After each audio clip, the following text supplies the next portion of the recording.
real revolutionary right now. Like, wow. Support this man, Black media. He makes sure that our stories are told. Thank you for being the voice of Black America, Roland. Stay black. I love y'all. All momentum we have now, we have to keep this going. The video looks phenomenal. See, this difference between Black Star Network and Black-owned media and something like CNN. You can't be Black-owned media and be scared. It's time to be smart. Bring your eyeballs home. You dig?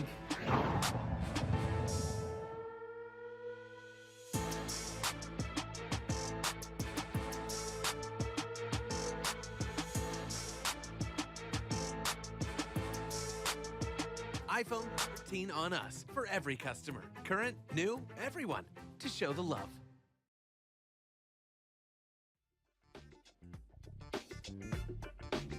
Friday, June 9, 2022. First of all, June 10th, 2022. I am broadcasting live from Los Angeles, where I am one of the honorees for the Equal Justice Now Awards, partnering with Ben Crump. So looking forward to doing that later today. But let's get right to what we break it down on today's show on the Black Star Network, folks. Explosive testimony. And on Capitol Hill last night, primetime address, 20 million people watched it as Democrats and Republican Liz Cheney laid out the role that Donald Trump played in instigating, leading the insurrection, the attempted coup to overthrow the results of the 2020 election. We're going to give you a breakdown of what took place and also break it down with our panel as well. The mother of Ronald Greene will join us to talk about the Department of Justice launching their investigation into the Louisiana State Police, of course, who tried to cover up the killing of her son. Also, a Black North Carolina family says they are being racially targeted. 2 homes belonging to the Judge family have been burned down. We'll talk to a family member about that situation. Plus, Marines getting their first Black 4-star general. And Jamaicans are moving forward with kicking Queen Elizabeth to the curb. She will no longer be the head of government for Jamaica.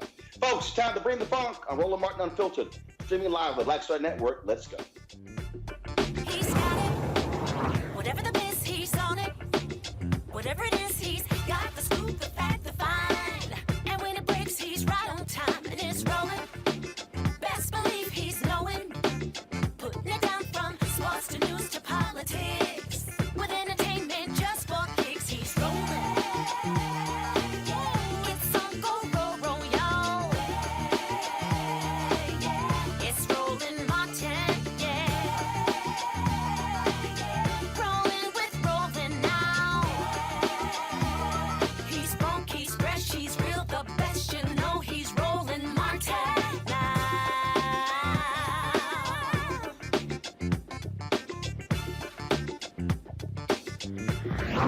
Martin! I'm from a part of the country where people justify the actions of slavery, the Ku Klux Klan, and lynching. I'm reminded of that dark history as I hear voices today try and justify the actions of the insurrectionists on January 6, 2021.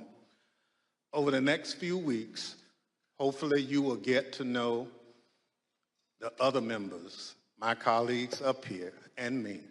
We represent a diversity of communities from all over the United States, rural areas and cities, East Coast, West Coast, and the Heartland.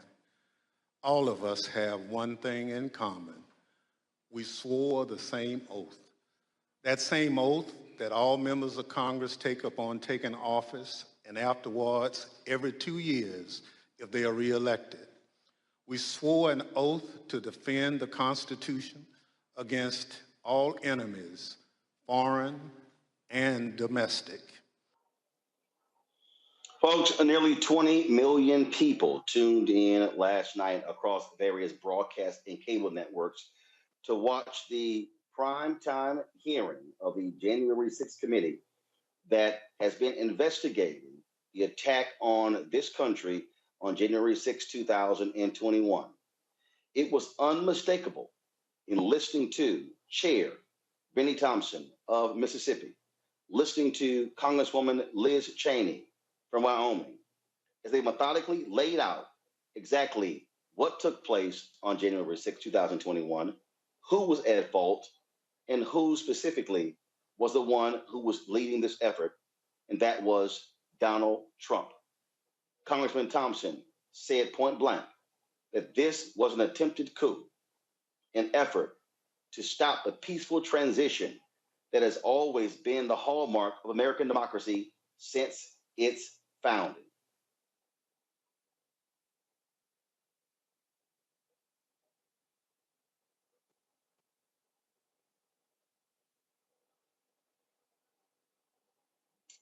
Folks, again, so we should have another Congressman Thompson.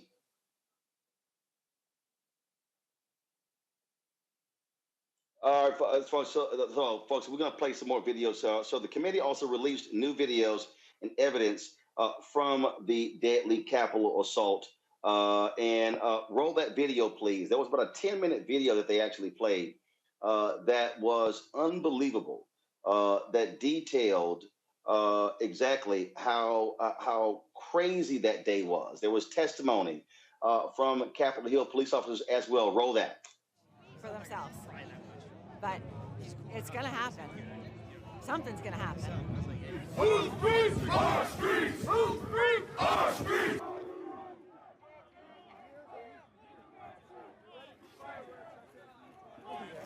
Hurt you. We are on your side. Don't make us go against you. Understand the side. Pick a side. These are our streets. $20 a picture.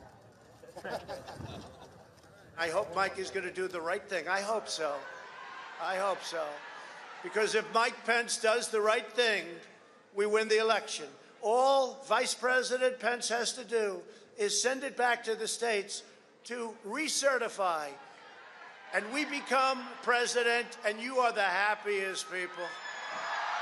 Mike Pence is going to have to come through for us. And if he doesn't, that will be a sad day for our country. Because you'll never take back our country with weakness. You have to show strength, and you have to be strong.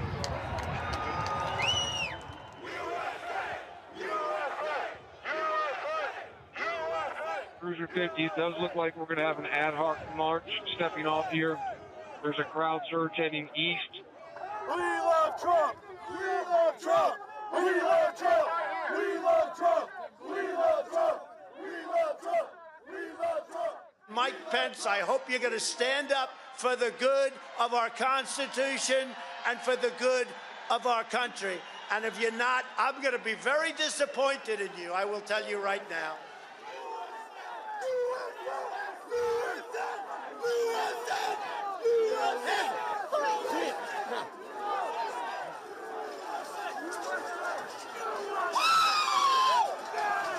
Get back, ladies! Get back, ladies!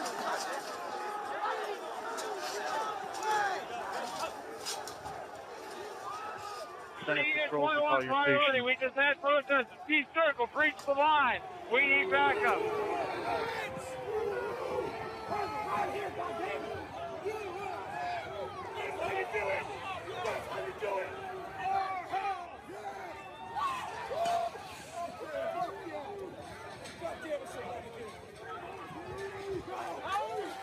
Madam Speaker, the Vice President and the United States Senate.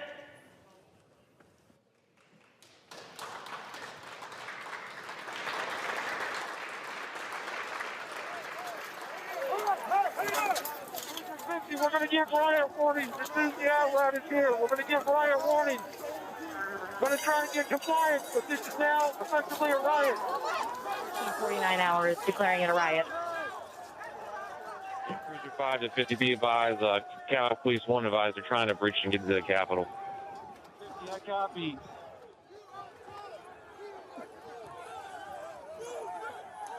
Hold the line! Hold the line! Hold the line! Hold the line! Break the line! 42, we're about 5 miles out. We're trying to make our way through all this.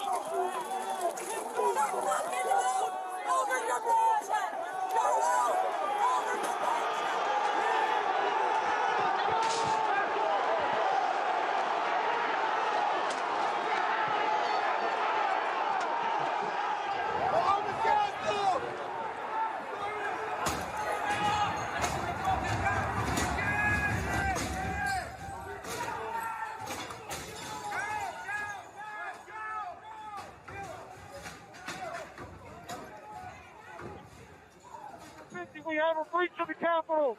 Breach of the Capitol to the upper level. Be advised, they're requesting additional resources on the east side as they've broken into that window and they're trying to kick it in.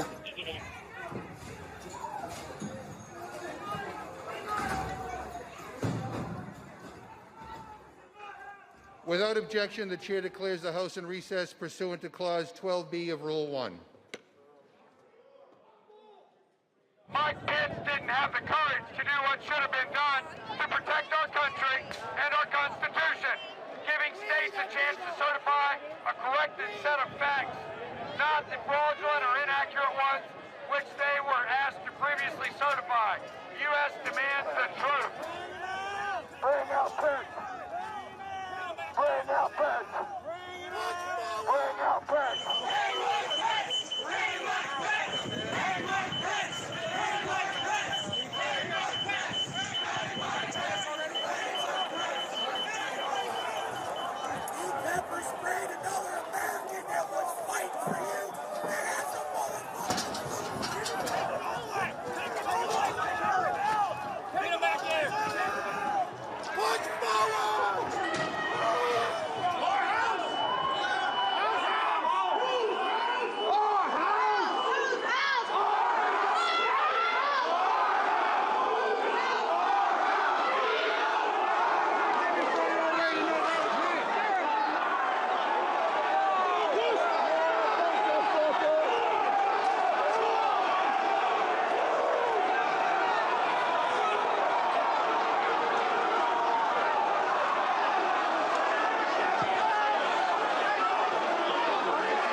Can't hold this, we're gonna get too many fucking people here. Look at this fucking vantage point, man. We're fucked.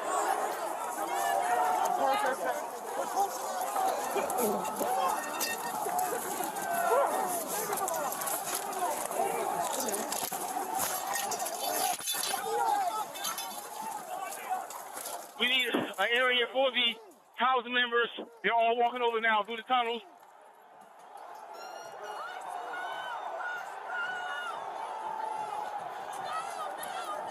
We're trying to hold the upper deck. We're trying to hold the upper deck now. We need to hold the doors of the Capitol.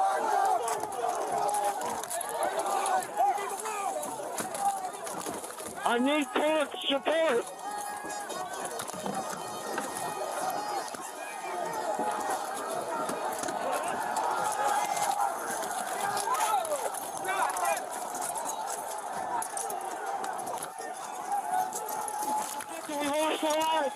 We lost the line.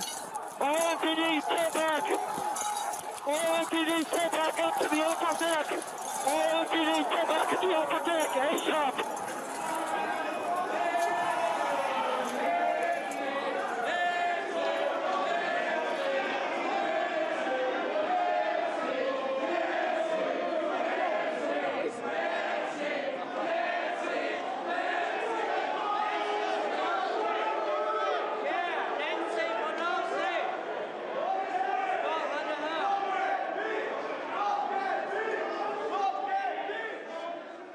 Cruiser 50, be advised that Capitol Police is going to start moving their resources inside. They're going to start the M4 officers first.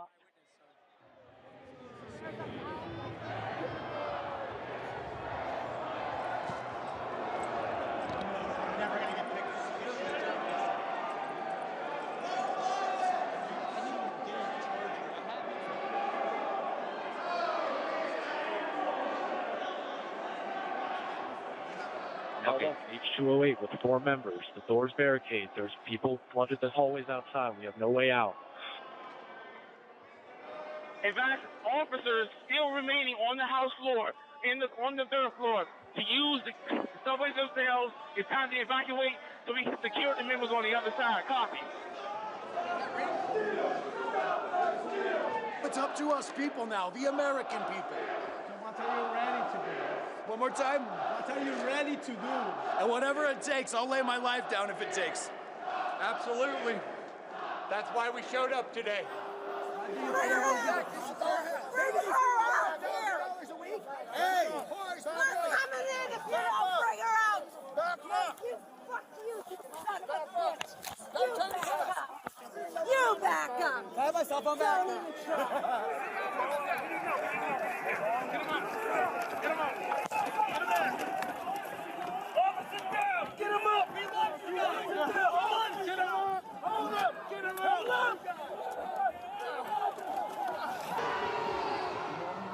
changing to some of that West Karen store for backup.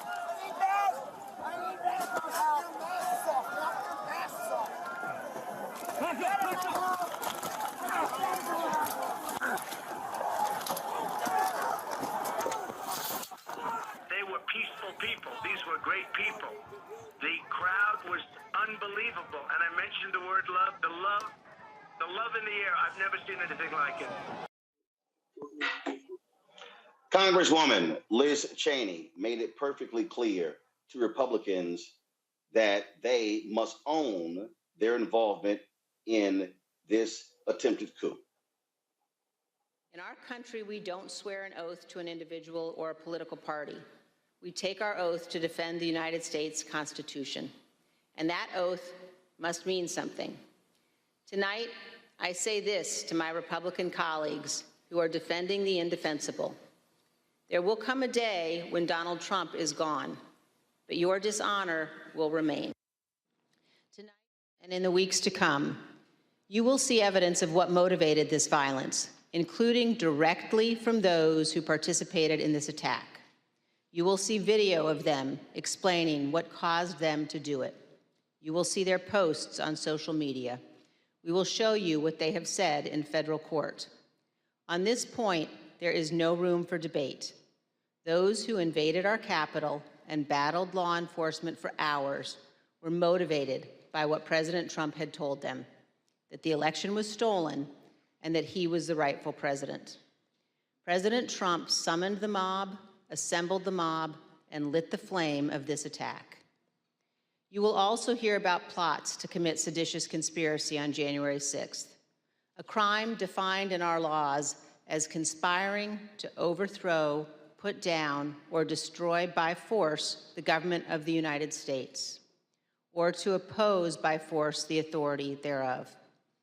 Multiple members of two groups, the Oath Keepers and the Proud Boys, have been charged with this crime for their involvement in the events leading up to and on January 6th. Some have pled guilty. The attack on our Capitol was not a spontaneous riot. Intelligence available before January 6th identified plans to, quote, invade the Capitol, occupy the Capitol, and take other steps to halt Congress's count of electoral votes that day. In our hearings to come, we will identify elements of those plans, and we will show specifically how a group of Proud Boys led a mob into the Capitol building on January 6th. Tonight, I am going to describe for you some of what our committee has learned and highlight initial findings you will see this month in our hearings. As you hear this, all Americans should keep in mind this fact.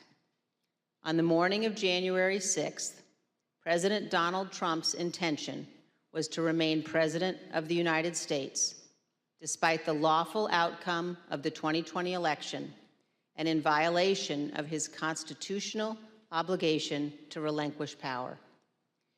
Over multiple months, Donald Trump oversaw and coordinated a sophisticated 7-part plan to overturn the presidential election and prevent the transfer of presidential power.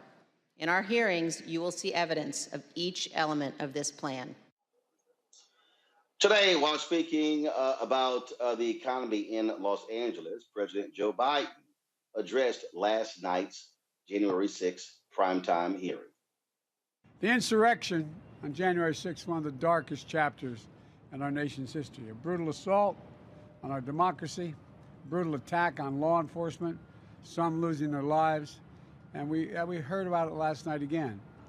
It's important to the American people to understand what truly happened and to understand that the same forces that led January 6th remain at work today. It's about our democracy itself. We have to protect our democracy. I know it sounds corny to say it. We're all raised in school. Democracy, every generation has to protect it. I have to admit to you, I never thought that it was going to be this straightforward a challenge before.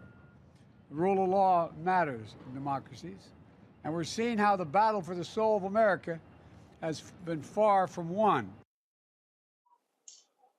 During last night's hearing, they showed text messages from Fox News personalities Sean Hannity and Kayleigh McEnany the former press secretary for Donald Trump. That didn't sit too well with the folks at Fox.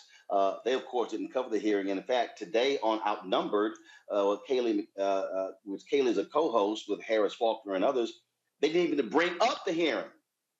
But you call yourselves a so-called news organization and you completely ignore this huge story. By the way, 20 million people watched the hearing last night across the various networks. So the folks at Tennessee Holler put this video together to show you the contrast of the lies being told on Fox News and the reality that we heard last night in the hearing. Watch this.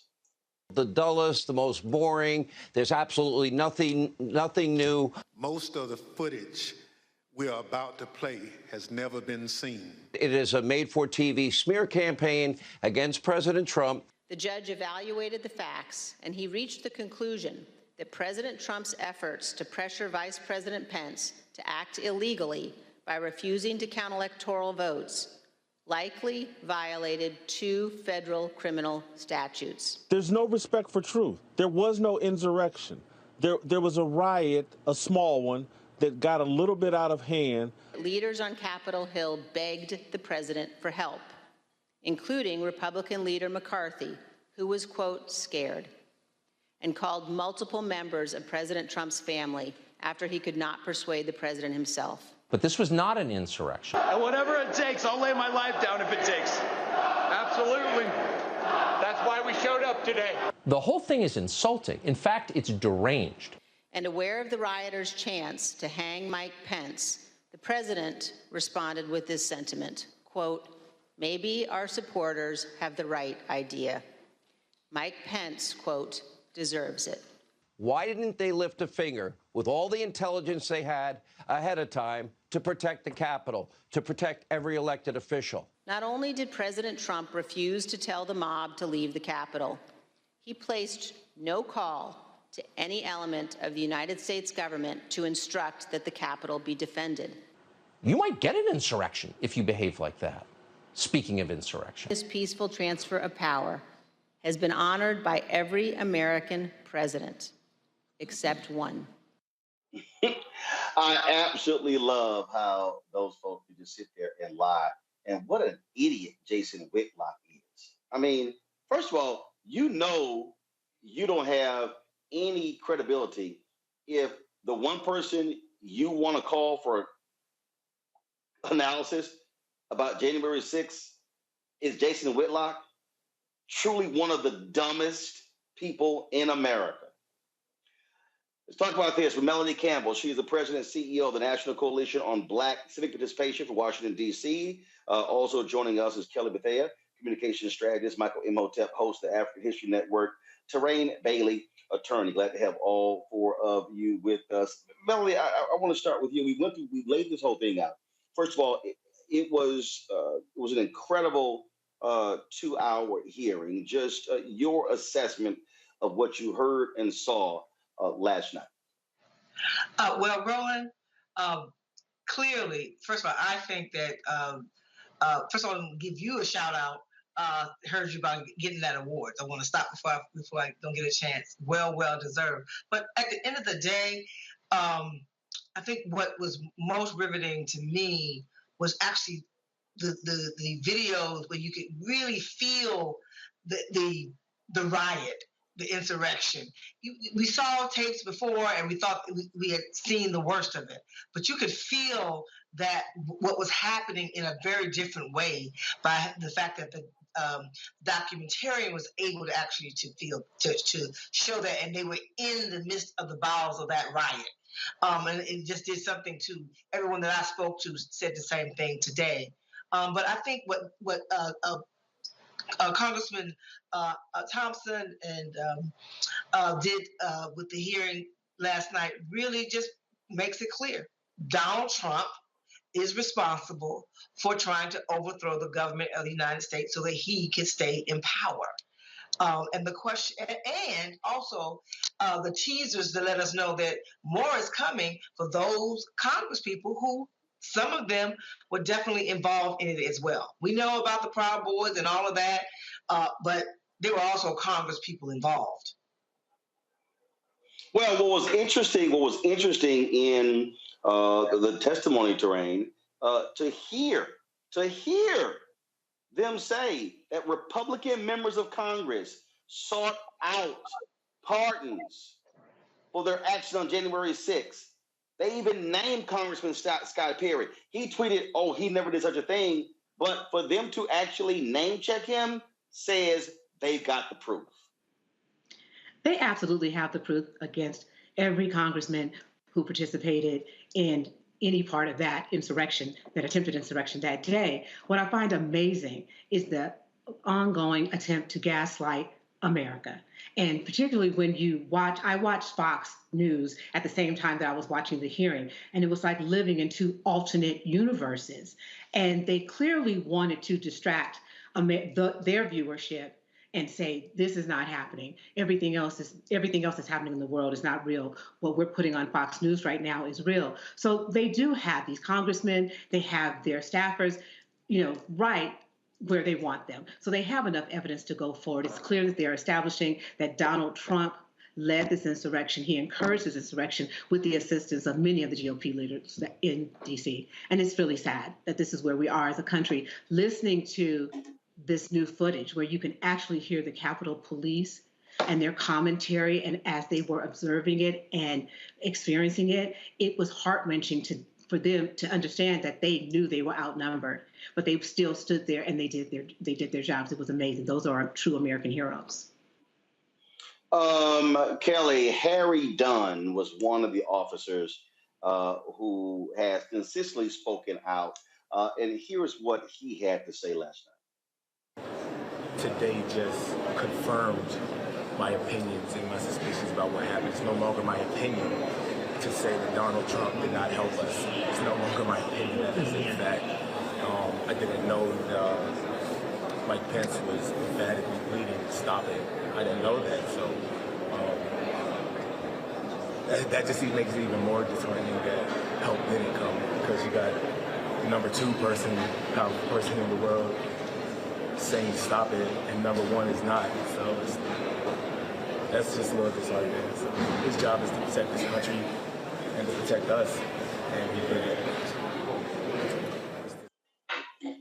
And I just, this alternate reality Terrain talked about, Kelly, is just amazing when these so-called people who always scream back to blue, where were y'all defending the cops on January 6th? We see what's going on here, Kelly. They know what he was doing, and they know that they were also complicit in this attempted coup. First and foremost, I just have to give a shout to Harry Dunn. He is actually a really good friend of mine. And when the insurrection happened, as someone who knew him as a friend, to know that he was in such danger that day scared me and our mutual friends endlessly. And every time we see that footage, all of us just get so angry on behalf of someone who is such a light to this world, both at his job and in his personal life. So I just wanted to say that on the record. Like, he's an amazing human being across the board. But that said, the vitriol that he has received, he and other police officers who have been speaking out at these hearings, the vitriol and the hatred that they have received, not just from the Republican Party, but, dare I say, some people in their own ranks who just do not align themselves with just how grave and dangerous that day was. They are heroes in more ways than one. And the fact that they are going through this, while commendable and heroic, it makes me so angry. The fact that even their brothers and sisters in blue on both ends of the aisle aren't necessarily as supportive as they could be. And I hope that not only the hearings that we are going to be seeing for the next couple weeks, from my understanding, they're going to be telling the truth, right? But I'm just glad that it's not just telling the truth to the world, but it's on the congressional record that what they went through was literally fighting treason. They were literally fighting domestic terrorists that day. So again, shout out to them. Shout out to everybody who was on the front lines that day. And I just pray that everything that happens from here on out is just a reflection of not only how good they are, but how corrupt and inept those who were there that day on the other side of history were. Michael, Trump's Secretary General Bill Barr testified before the committee, and they actually opened up the hearing with this comment from him that pretty much laid the groundwork for everything we heard over the next 2 hours. No, just what I've been through. I had 3 discussions with the president that I can recall.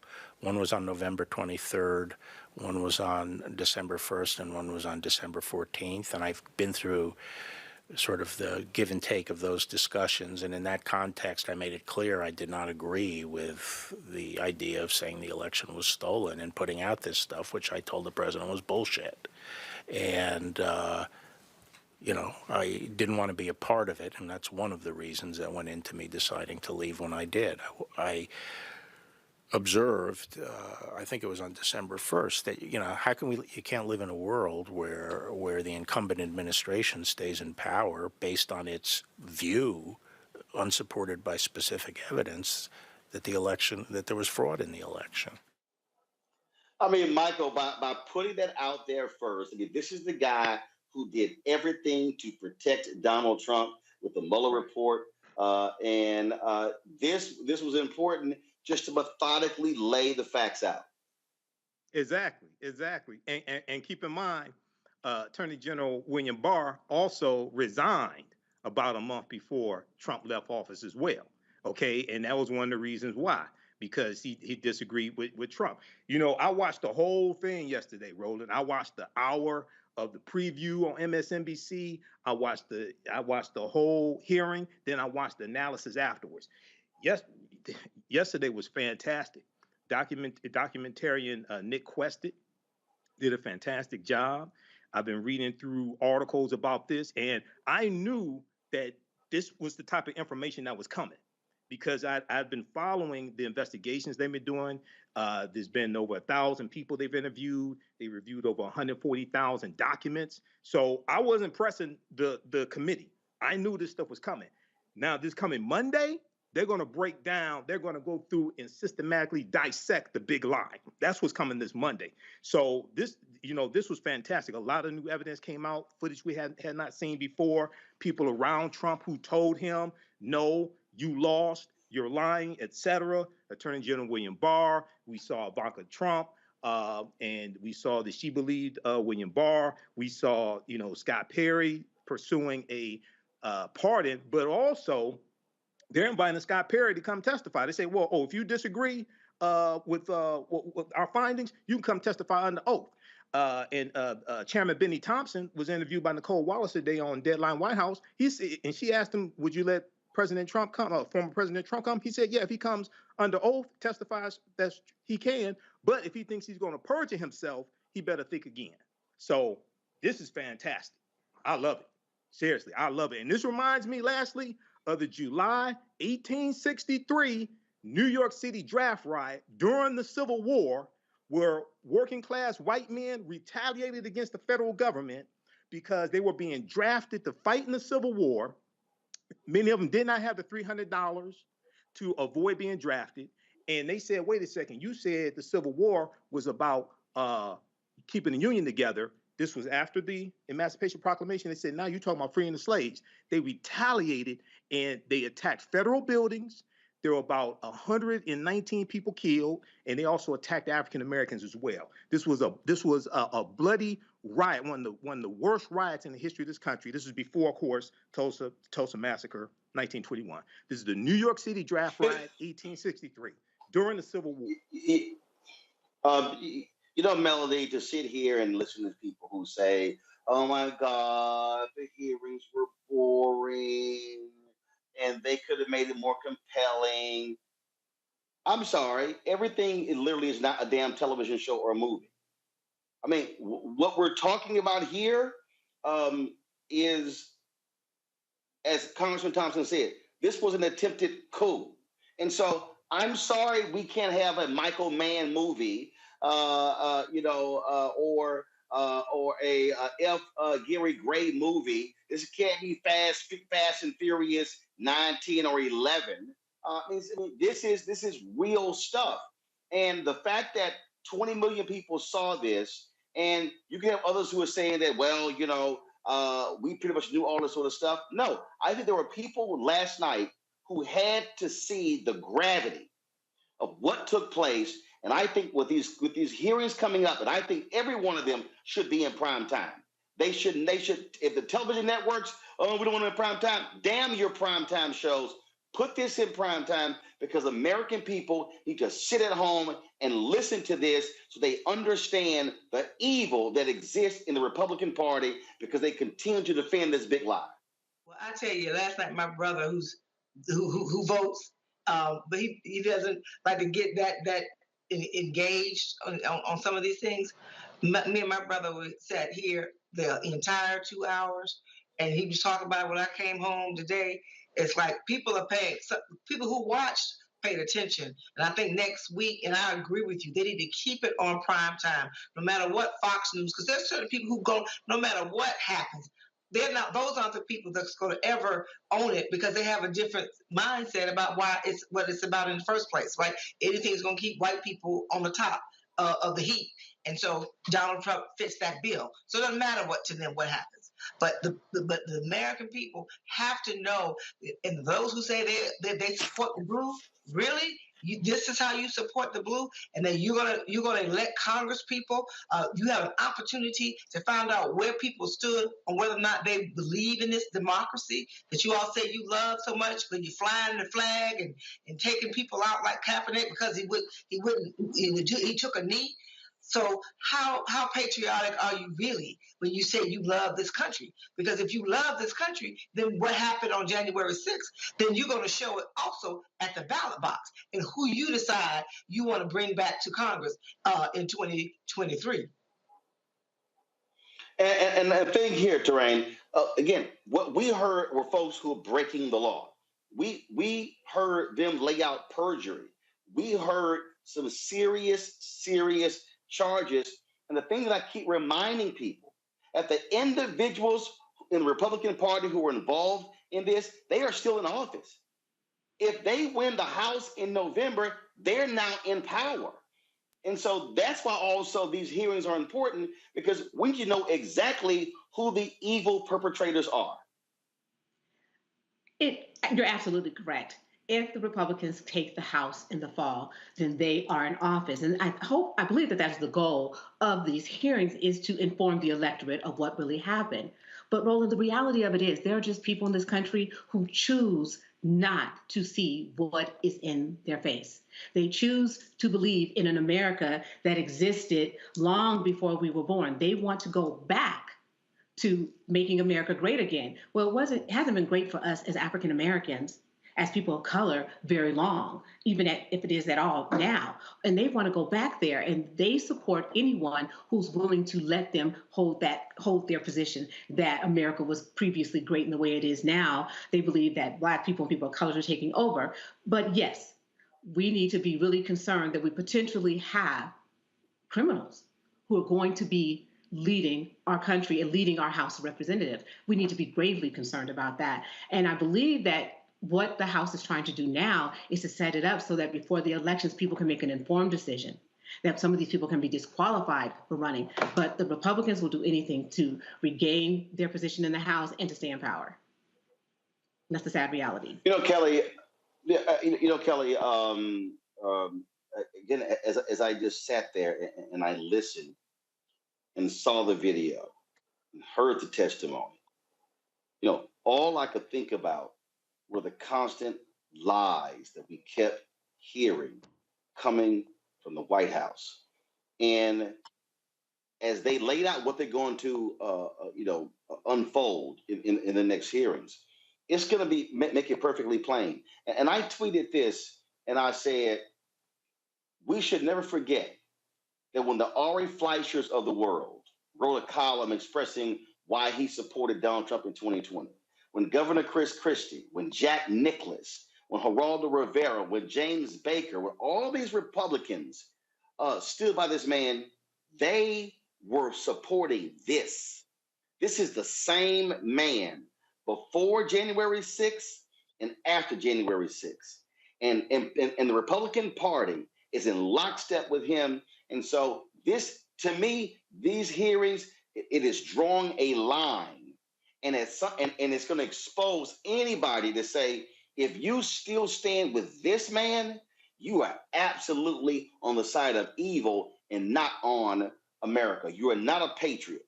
It is not about principle. You don't have morals or values. If anybody after this stands with Donald Trump or any Republican who defends this crap, then we should make sure none of them ever see the light of day when it comes to public office.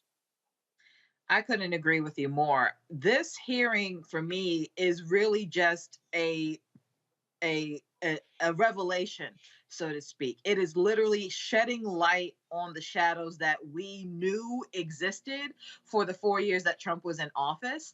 And the insurrection was really just the icing on the crappy cake of all the corruption and all of the cronyism and all of the ineptitude that was the Trump administration. What I appreciate the most about these hearings is the fact that, like you said, everything's laid out on the table now.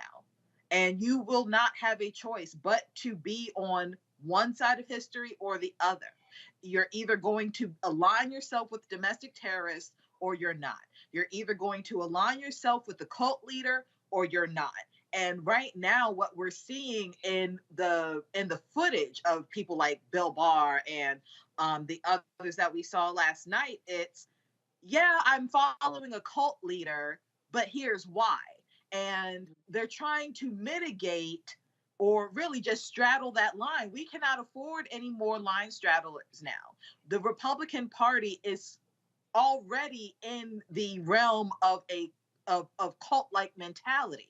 So again, like, either you're going to align yourself with this or you're not. And what the hearing is doing is showing you exactly who's on the right side of history. Like, you are seeing who in the Trump administration and others are going to be considered domestic terrorists and who are actually going to be considered patriots. Now, the American people can do with that what they will. Hopefully they open their eyes to the crap that we've been going through, but at least now it's on the record. At least now it will be nothing but willful ignorance from here on out. You cannot say that you didn't know because it's been in your face now this entire time. And that's it, Michael. I mean, there are no more excuses. And this is where we get to say who you with. Who you with. Because if you continue, when the Jim Jordans of the world and the Kevin McCarthy's keep saying, oh, this committee, they're illegal. See, that's all hype. No. You now have to explain away, Kevin McCarthy, the video of your staff scurrying out of the office as they were coming. So you call the committee illegal, yet your staff was scared for their lives on that same day. In fact, if I'm with his staff, I could not work for that man after what he has been doing, trying to discredit this hearing. I mean, sorry, this committee. Well, Kevin McCarthy was calling the White House trying to get Trump to call off his goons, trying to get Trump to call off his domestic terrorists. This is how spineless these Republicans are. These are traitors. This is how spineless these people are.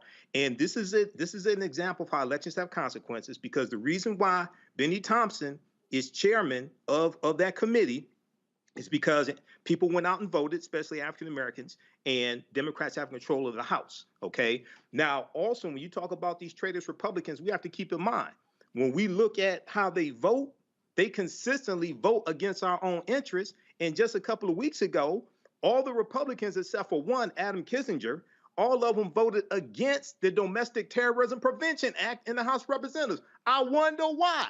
Because if the Domestic Terrorism Prevention Act passes and 47 Republicans in the Senate voted against it as well, that was going to specifically target domestic terrorists, neo-Nazis and white supremacists, and they know their asses will be busted.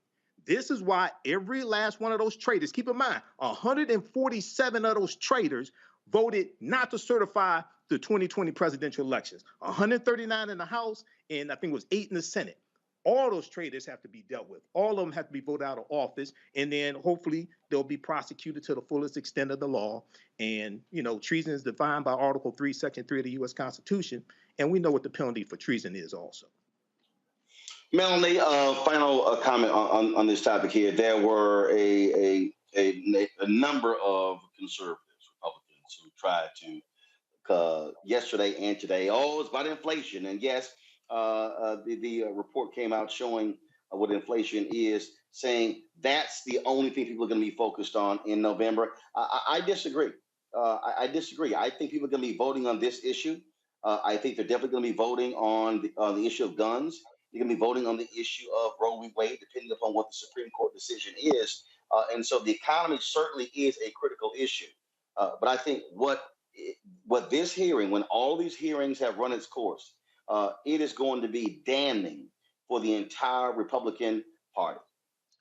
I agree, Roland. I think what's going to be important for us over this summer is to keep our people focused and getting all that information and connecting the dots, that we do have the power to change this. With all of the things that are coming at us, we still have the power, and that we cannot relinquish it. And we have to challenge our friends in the progressive movement to put resources in place now. They're gonna put that weight on us to try to save America once again. Take care and get busy now. You cannot turn this around in 60 days. Come September, talking about, it's time, oh my God, we're in trouble. No, now is the time so people can connect those dots. And I'm with you and everyone on this show. The bottom line is that the same people who don't want voting rights, the same people who don't want women to have a right to control our own bodies, same people who were trying to make sure that we can't even talk about Black history in the schools, are the same people who are okay with what happened on January the 6th and more. And those same people who won't pass common sense gun safety in this country. Because at the end of the day, it's all tied back to white nationalism, and that the browning of America, the blackening of America, has had some folks will do anything, including destroying this democracy, in order for them to stay in what quote unquote control. Again, I look forward to these hearings, and we certainly hope people continue to pay attention, because democracy is certainly at stake. Melanie Campbell, we certainly appreciate it. Thanks a lot. Thank you. Thank you, Roland.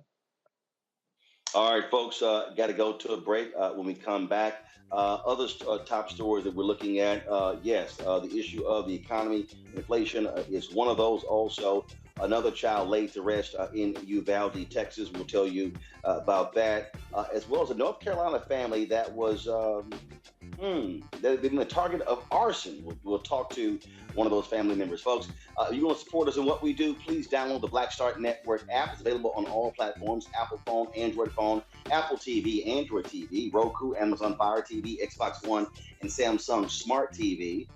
You can also, of course, join our Bring the Funk fan club, where every dollar you give goes to support this show. And you can send your check and money order to P.O. Box 57196, Washington, D.C. 20037-0196. Cash App is $RM Unfiltered. PayPal is R Martin Unfiltered. Venmo is RM Unfiltered. Zelle is Roland at RolandSMartin.com. Roland at RolandMartinUnfiltered.com. And if you're watching on YouTube or Facebook, be sure to hit that like button and the share button. We should be over 1,000, so let's make it happen. We'll be right back. Love our new Alexa. It's a Buick. Yeah, Alexa. Buick. Alexa. It's a Buick. It's an Alexa. It's a Buick. It's an Alexa. Coach, that's a Buick. That's an Alexa. The Buick Enclave with available Alexa built-in. Verizon just gave us all a brand new iPhone 13. We've been customers for years. We got iPhone 13s too. Switched 2 minutes ago, literally right before this. iPhone 13 on us on any unlimited plan for every customer, with plans starting at just $35. All on the network more people rely on. A powerful movement is rising across America. from the Mississippi Delta to the Apache stronghold. From the homeless encampments of Washington State to the coal fields of Appalachia of West Virginia. We are the 140 million poor and low-wealth people in this country, and we are building the Poor People's Campaign, a national call for moral revival. On June 18th, ahead of this year's midterm elections, while the Congress is still in session, we will hold a mass poor people's and low-wage workers assembly and moral march on Washington to arrest the attention of the nation, to put a face and a voice on poverty and low wages in this country. This is a watershed moment for justice and democracy in America. There are those who say that transformative change is impossible, but history teaches us that it is precisely in times like these that people must build a broad and deep movement from the bottom up. We must compel this nation to repent, to lament, and to see the realities that have been hidden for far too long. On June 18th, we will come together to lift the voices of the poor and low-wage workers who know that change is not only possible, it is essential for our survival. We will make the connections to show how systemic racism, poverty, ecological devastation, the denial of health care, the war economy, and the false moral narrative of religious nationalism and white supremacy are hurting us all. We will show the nation the faces of Americans who cannot afford to go back to normal. We will detail the policies that can move us toward a society that works for everyone. And we will pledge to go home and build power for transformative change in this year's election and for years to come. Because the question should have never been, how much will it cost to address poverty? The real question is, how much is it costing us not to? Somebody's been hurting our people. It's gone on far too long. And we won't be silent or unseen anymore. Join us in D.C. on June 18th. Build with us for a third reconstruction in America. Visit poorpeoplescampaign.org.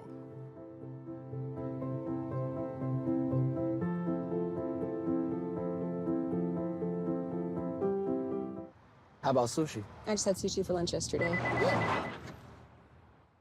How about tacos? Automatic emergency braking, one of 6 advanced safety features standard on every 2022 Chevy Equinox. Find new technology. Find new roads. Chevrolet.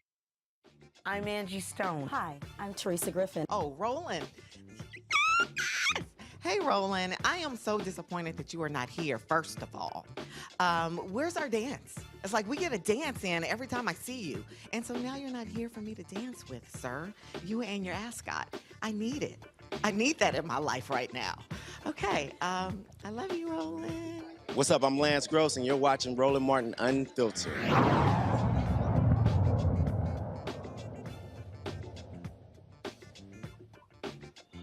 A black family in North Carolina has to rebuild 2 of their homes that were destroyed by arson. The Judge family, very much involved in community service and social activism in Duplin County, believe they are being targeted because of their race. We're joined now by Beverly Judd and Amy Durant from the Southern Coalition for Social Justice. They both join us from North Carolina. Glad to have you here. So, Beverly, first of all, tell us what happened. These homes, when did it take place? And so what's going on?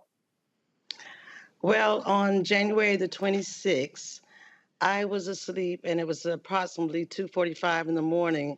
I was awakened by the sound of loud crackling and realized that I was in the home alone because quite often my grandkids or my kids are there with me. And I ran to the kitchen window where I saw blazes. My 66 Mustang was on fire under the carport. I ran out of the carport, and as soon as I had cleared the carport and made it to the end of the driveway, it was another explosion, which was the van that was under the carport. And the house just began to engulf in flames from the kitchen on.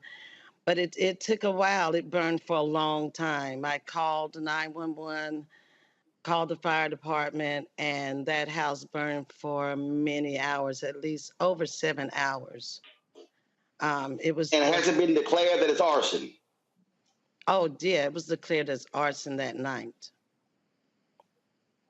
Any leads from police? Anything in particular why your family has been targeted this way? Well, we've been asked numerous questions, but we haven't received any leads as of yet. We haven't received a lot of information from the police. We have been asked different questions, and every time there's a press conference, interesting enough, I get calls then expressing their concern. But as of yet, it seems like the investigation has basically gone cold. And at later date, my daughters, I moved all my things, the little things that were left that I had in the house, into my daughter's home. And a couple of months later, it was almost like a repeat. Her house was torched, her vehicles were torched. However, the response was quite different. The house was put out expeditiously, and the children were in the home sleep just like I was asleep, and my daughter was in the home sleep just as I was asleep. However, they got out just as I did, but they were met with a lot more compassion, and the fire was put out much quicker. Amy, what do you think is going on here? Well, I think it's clear that the family is being targeted, and we don't know why yet. We wish we had more information at this point, but the stories that I've heard about the law enforcement reaction in Duplin County have been very concerning, to say the least. Now, as Beverly mentioned, the reaction in Jacksonville has been slightly different, and there are now more eyes on the situation. So if the same person is responsible, which we believe the same person is responsible for both arsons, then hopefully we can get some more information now. What do you hope, what role can the public play in this? My hope sorry, go ahead, Beverly. Well, I just want people to start speaking up. I don't want this hate tactic to bring a fear that will keep people from speaking up and telling their stories and what's going on, because it has to change. I don't want them to be riddled with fear. I plan to move back to the property, and I want to feel safe. And I want the people who live in that county to be able to feel safe instead of to go through the torture that I went of hours and hours of watching my house burn and my mother's house burn, my family's house burn to the ground. Amy, go ahead. I completely agree with what Beverly had to say, and I'll also add that the Southern Coalition for Social Justice has been working very closely with local NAACP leaders on this, and that NAACP leaders have heard from other community members that other Black families in Duplin County have experienced, not to the extent that the Judge family has, but has experienced similar responses from law enforcement when they've been the victims of crime. All right, then. If people have any information or if they can assist, is there a website? Is there anything set up there, Rebecca? Or Amy?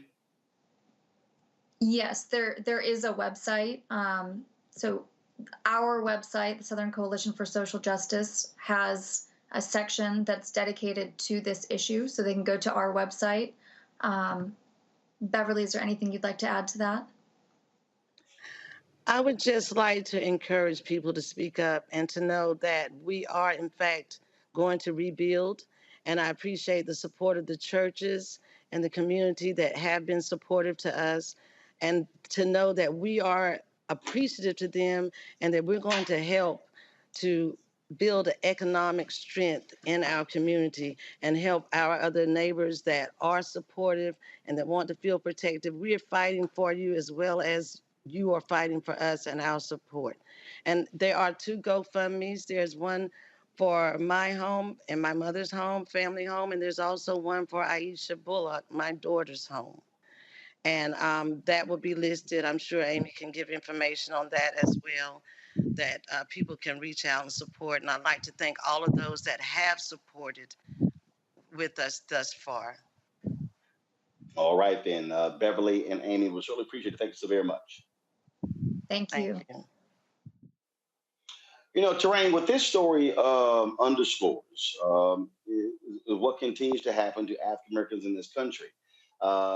When the Senate, when Rand Paul was holding up the anti-lynching bill, part of that is because the Republicans who did not want the notion of hate crimes to be expanded. And a lot of people, especially those people out here running their mouths saying, oh, we don't have any, anti-black, we don't have any legislation to protect black folks. Well, the James Byrd Act actually is part of that. Again, what happened after Buffalo was a domestic terrorism bill passed in the House. It's being stalled in the Senate. So you actually have those things there. But that's why the anti-lynching bill is important, because, again, things like this, hate crimes, fall underneath those bills. Absolutely. All hate crimes, domestic terrorism will fall under this bill. But that's not what certain people in our country want to happen. They don't believe that this is a real issue. They believe that these are isolated incidents involving people of color and our families, but they are very real. Our families are being targeted, and we don't have the laws that are strong enough to really protect them. By enacting these type of laws, that would mean that our police, that our government would actually have to take some of these right nationalist organizations on. And I dare to say, there have been cases where it's been determined that some of the local police officers are members of these organizations, so they would be actually acting against their own interests. So until we get to the root of the issues inside our police department, inside our elected officials, we're not going to get the legislation that we need to protect Black families. And that's, again, it's sad. This is where we are in this country. And, to go back to what we're talking about with the January 6th, and then bringing it back here with this, when people are voting for elected officials who are going to look out for our communities, whether you're Black, brown, white, and making decisions about anti-lynching, about domestic terrorism, we're not asking you to fall in love with these candidates. So we're asking you to make decisions that show your compassion and your hope and dreams for this country. And that's not what's happening. And until people take a real look at that, we're not going to move the needle here. And it is about having more courageous conversations with our friends and our neighbors. I have a good friend here in Denver, Colorado, Regina Jackson, and she and one of her friends, they have this program called Race to Dinner, where they invite white women to host dinner parties with their other white conservative friends, and they seriously drill down. And that's what it's going to take, is us having these real courageous conversations so that we can get this legislation that we need to protect our families. And Michael, again, when we talk about, why you have to have legislation, you have the legislation. This is where law enforcement must do its job to find out who these perpetrators are. Absolutely. Reading about this, Dublin County appears to be a county of about 50,000 residents, 51% white. The hog farming is the dominant industry. And I wanted to know, maybe you can answer this, Roland, the home, I think it was Rebecca's home, Beverly, I think it was Beverly's home. It was on 20 acres of land. Was that farmland or was that an estate? Would you happen to know? Not sure. Okay. The other thing, so yeah, this is reminiscent, man, of African Americans who become prosperous and their homes burned down, their land burned down. This is one of the reasons why some of us left the South during the Great Migration. But the other thing, just to go back to what you were talking about, the hate crimes bill and James Shepard bill, 2009, which is signed into law. Yeah, that was the James Byrd, Matthew Shepard bill. James Byrd, Matthew Shepard. James Byrd, Matthew Shepard. For African Americans who say we don't have a hate crimes bill, it's important for you to understand that the first hate crimes bill signed into law in the history of this country was in 1968. It was signed into law by President Lyndon Baines Johnson. It was part of the Fair Housing Act of 1968. It came as a result of the civil rights movement and was largely for African Americans. If you go to justice.gov, which is the official website of the Department of Justice in search for hate crimes, they've got the documentation there. The first hate crimes bill was largely for African Americans. This is what happens when you don't understand history. And you say stupid ass nonsense like, oh, the Asians got a hate crimes bill, because you don't read. Okay, and then also the Department of Justice was created in 1870 during Reconstruction, largely to enforce the new rights for African Americans. So we've got to study history and law. Indeed, Kelly. When we talk about this case, as they are investigating for arson, when we talk about other incidents that have happened, for all the people out there who keep saying, "Oh no, we don't see this race stuff." No, we do. Y'all don't, and this still speaks to how blind so many people are to the realities of what it means to be Black in America. And it's frustrating, right? Because they don't see it, because frankly, it is a privilege to not have to see it. If you aren't able to see the racism that's going on in this country, in my humble opinion, it's because you choose not to, because it is obvious. And the fact that you don't see it in itself is a privilege. But incidents like this really frustrate me, and I'm sure everyone else, but the bar for what constitutes a hate crime is so incredibly high that even when it's obvious, you still have to jump through God knows how many hoops in order to be considered a hate crime in the eyes of the law. And that goes back to since hate crime bills have been in existence, right? Because of the racism in this country, they want the scrutiny to be so high so you can get away with more crap. And it reminds me of a couple years ago here in the DMV, Maryland specifically, a Bowie State senior. He was going to graduate, 3 days after he died. He was stabbed to death by a racist. And if I'm not mistaken, the murderer in that case was not charged with a hate crime, or they tried to charge him and it didn't stick because of the level of scrutiny it took to prove that he was racist in the course of murdering this young Black man, even though his Facebook was full of racial rhetoric, and he was joining groups that were centered on white supremacy and the like. But because he didn't call him an N-word as he was stabbing him, all of a sudden it was just a simple murder. That makes no sense, right? And until we have laws on the books that do not involve you having to say the N-word to somebody in the commission of such an act, we're going to keep having to deal with crimes that frankly should be given higher levels of punishment, but they aren't, because racists don't know when they're being racist. And the people who aren't being quote unquote racist choose not to see racism. And that's the frustration that we deal with. All right, folks. Got to go to the break. We come back. We'll talk with the mother of Ronald Greene to get her thoughts on the Department of Justice's decision yesterday announcing the investigation of the entire Louisiana State Troopers organization that has been rampant with significant problems for the last several years, but especially as relates to the case that deals with her son. That is next on Roland Martin Unfiltered, broadcasting live here in Los Angeles. We'll be right back on the Black Star Network.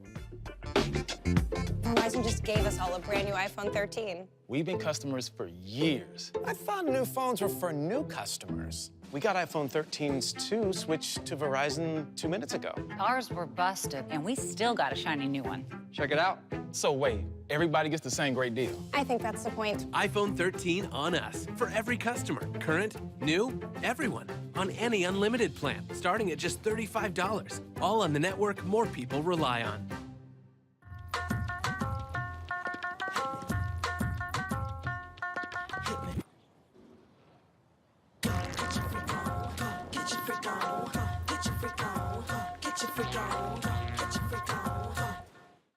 On a Next A Balanced Life with Dr. Jackie, we're talking all things mental health and how helping others can help you. We all have moments where we have struggles, and on this week's show, our guests demonstrate how helping others can also help you. Why you should never stop giving and serving others on a next A Balanced Life here on Black Star Network.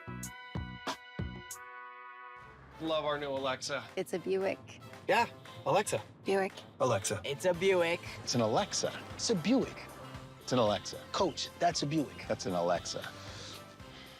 The Buick Enclave with available Alexa built-in.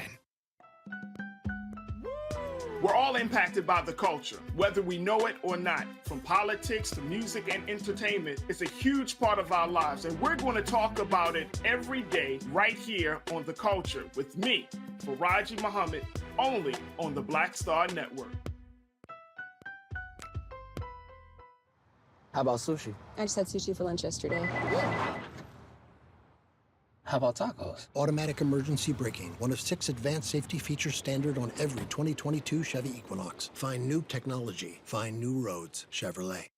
Hello, everyone. It's Kiara Sheard. Hey, I'm Taj. I'm Coco. And I'm Lily. And we're SWV. What's up, y'all? It's Ryan Destiny, and you're watching Roland Martin Unfiltered.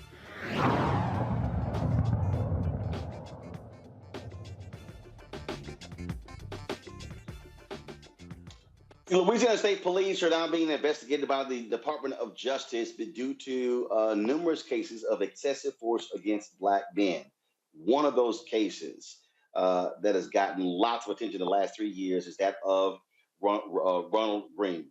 He died at the hands of Louisiana State Police in 2019. Now, they initially claimed that he was killed in a car accident, but we later found out that that was not the case, and they were lying throughout. You had cover-up after cover-up by higher-ups in Louisiana State Police, and there were numerous calls. And after protests, and the DOJ yesterday decided that they are going to investigate Louisiana State Police.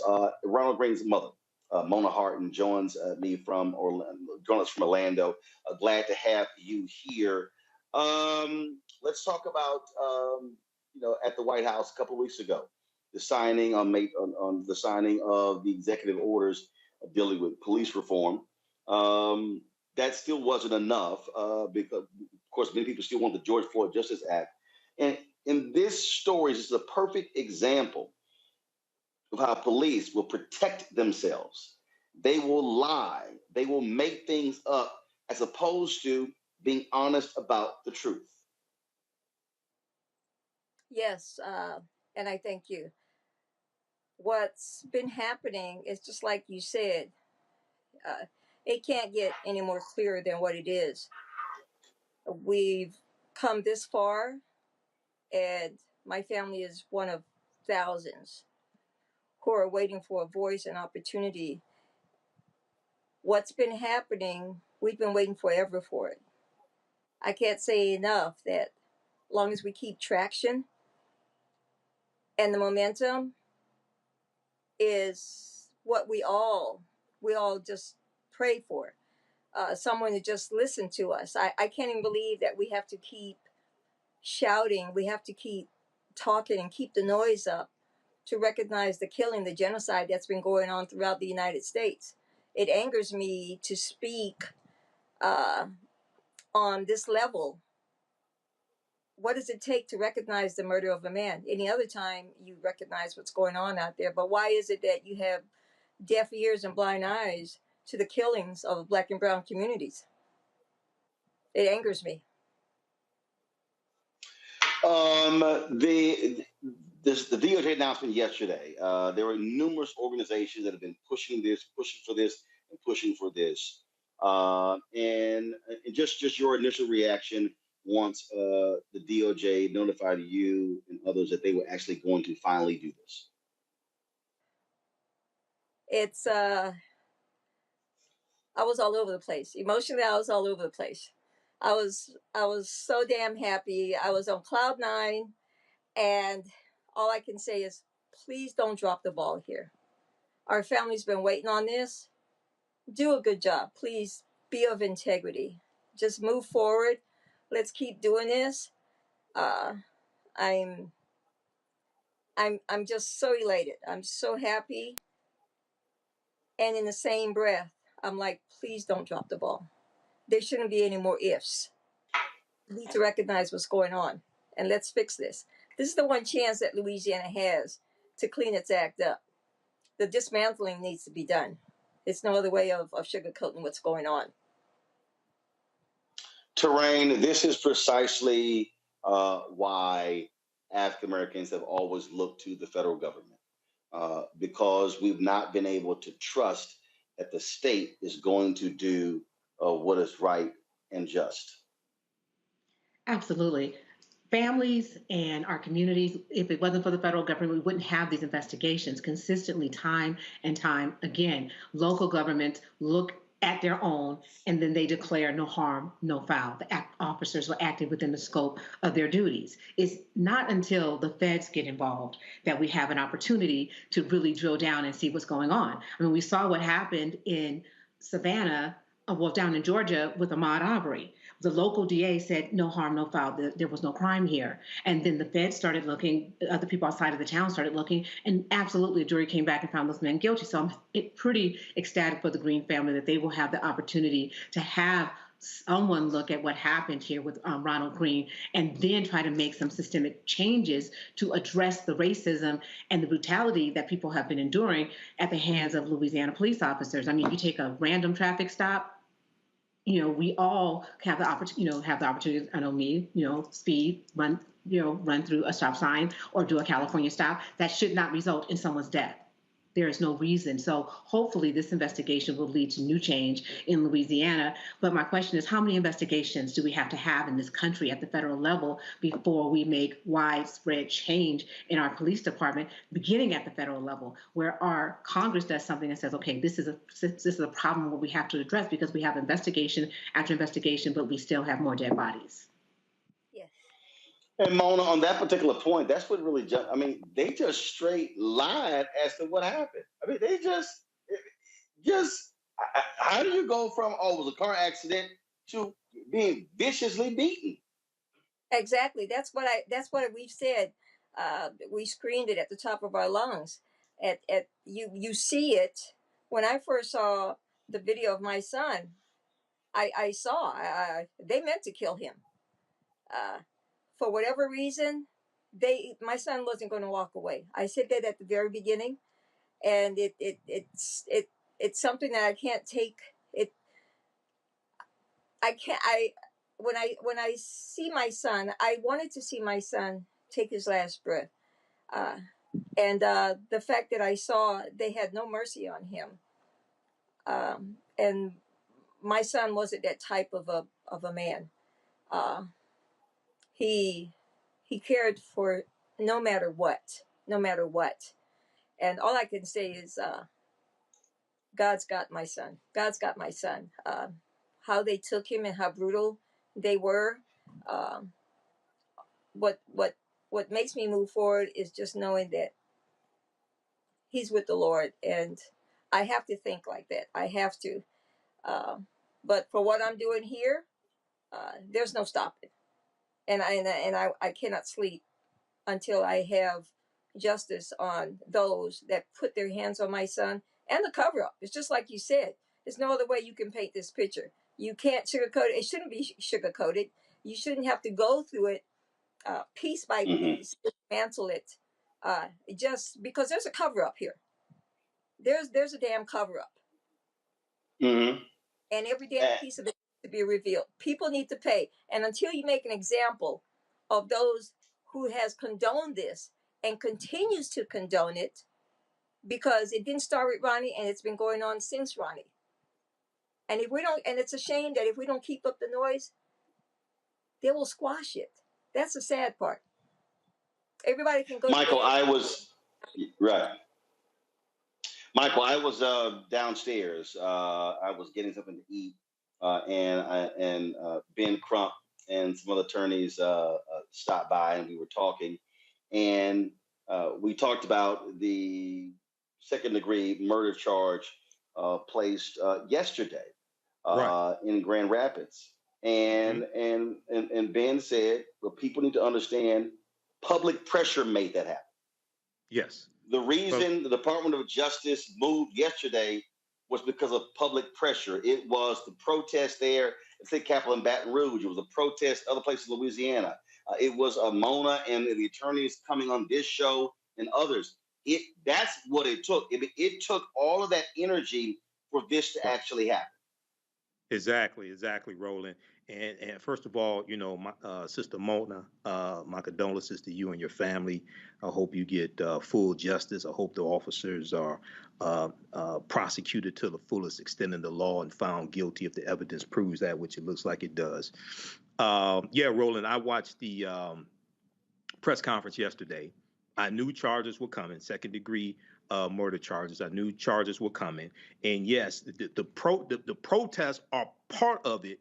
The other part of it is voting the right people in the office to act, so you can push them to do the right thing. That's the other part of it.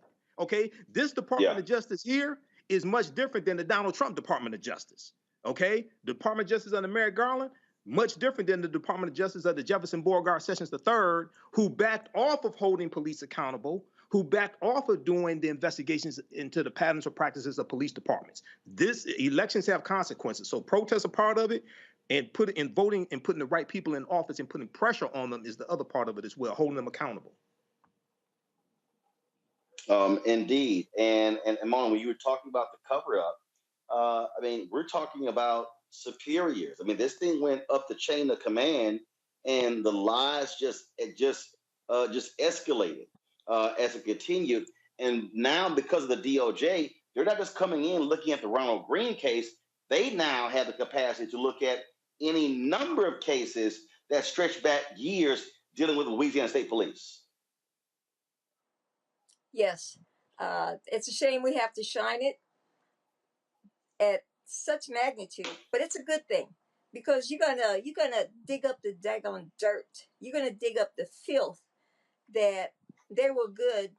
They went to bed night after night knowing that these what was allowed, what was condoned, these killings, these brutalities, the names that they have, when they go out into communities of color just to go and wreak havoc because they wear this badge. It's condoned.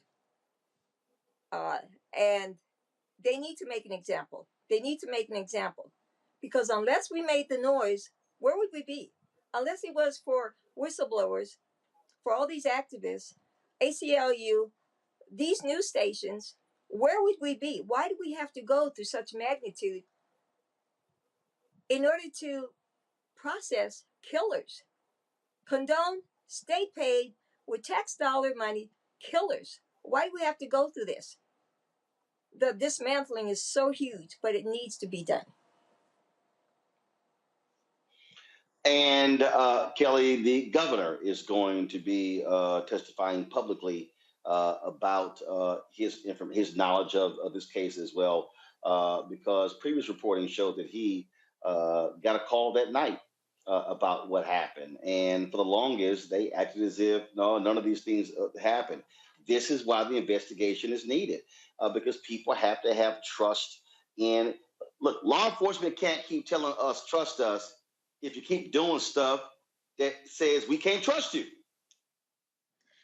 Yeah, with stories like this, first and foremost, Sister Mona, like you have my sincerest condolences because no mother should be experiencing the loss of her child, especially in this manner. With that said, we are coming into a reckoning with our relationship with law enforcement in that constituents and civilians are finally realizing the power that we have as constituents and civilians, in that law enforcement does not have all the power here. And it is because of activists like Mona and other mothers of the movement that we are finally able to, pull back the curtain that has divided law enforcement from regular people for so long that they've been able to get away with any and everything. But now, because of people like people like that, we are able to finally not only hold them accountable, but actually have a semblance of justice in the matter and get justice for these victims of people, Black people, who were subjected to the worst type of abuse of power, in that these officers were supposed to be serving and protecting, but because of the history of law enforcement in this country, that didn't apply to Black people. So finally, we are now at a point in our history where we can actually make it apply to everyone equally and equitably. Mona, final comment. I'm sorry? Final comment. What can I say? I am elated. I go through this on the shoulders of everyone who's been here with my family, the good Lord, my Ronnie, all the activists, for everyone who's been here, who knows the struggle, all the families that I've come to meet, love, respect. There's so many out here. All I can say is keep pushing, keep your family, your loved ones' names out there. Do not stop. Make those calls to the DOJ, make those calls, and I will send out the email and the phone numbers so that these families can have their voices and their family members out there. All I can say is, please don't drop the ball. For those who are investigating this, you have a chance to fix this. Don't miss the opportunity. Thank you. Mona Harton, we surely appreciate it. Thank you so very much for always joining us, and we're going to ride this one out to the conclusion. Thank you. Thank you all so much. And I got to say one thing. I look forward to what Governor Edwards is going to say when his hearing comes up. And hopefully he won't say, I can't speak on that because of the investigation, the ongoing investigation. I hope that does not come next. Well, we all look forward to hearing what he has to say. Mona Harton, we appreciate it. Thanks a lot for joining us. Thank you. Folks, got to go to a break. We come back. We're going to talk inflation, the economy. What can Dems say or do to get people to understand what is happening? Are Republicans going to ride this to a huge wave election in November? We'll discuss that next right here on Roland Martin Unfiltered on the Black Star Network. Don't forget, folks, if you're on YouTube and Facebook, hit that like button. We want to hit 1,000 likes on YouTube. Let's go. It's way more y'all watching right now. We should easily, we just need 300 more. So hit the doggone button, y'all. What's taking so long? And of course, we want you to support us in what we do. So please download the Black Star Network app. That's Apple phone, Android phone, Apple TV, Android TV, Roku, Amazon Fire TV, Xbox One, Samsung Smart TV. You can also support us in what we do by joining our Bring the Funk fan club, where every dollar you give goes to support this show. See your check and money order to P.O. Box 57196, Washington, D.C. 20037-0196. The Cash App is $RM Unfiltered. PayPal is R Martin Unfiltered. Venmo is RM Unfiltered. Zelle is Roland at RolandSMartin.com. Roland at RolandMartinUnfiltered.com. I'll be right back from Los Angeles.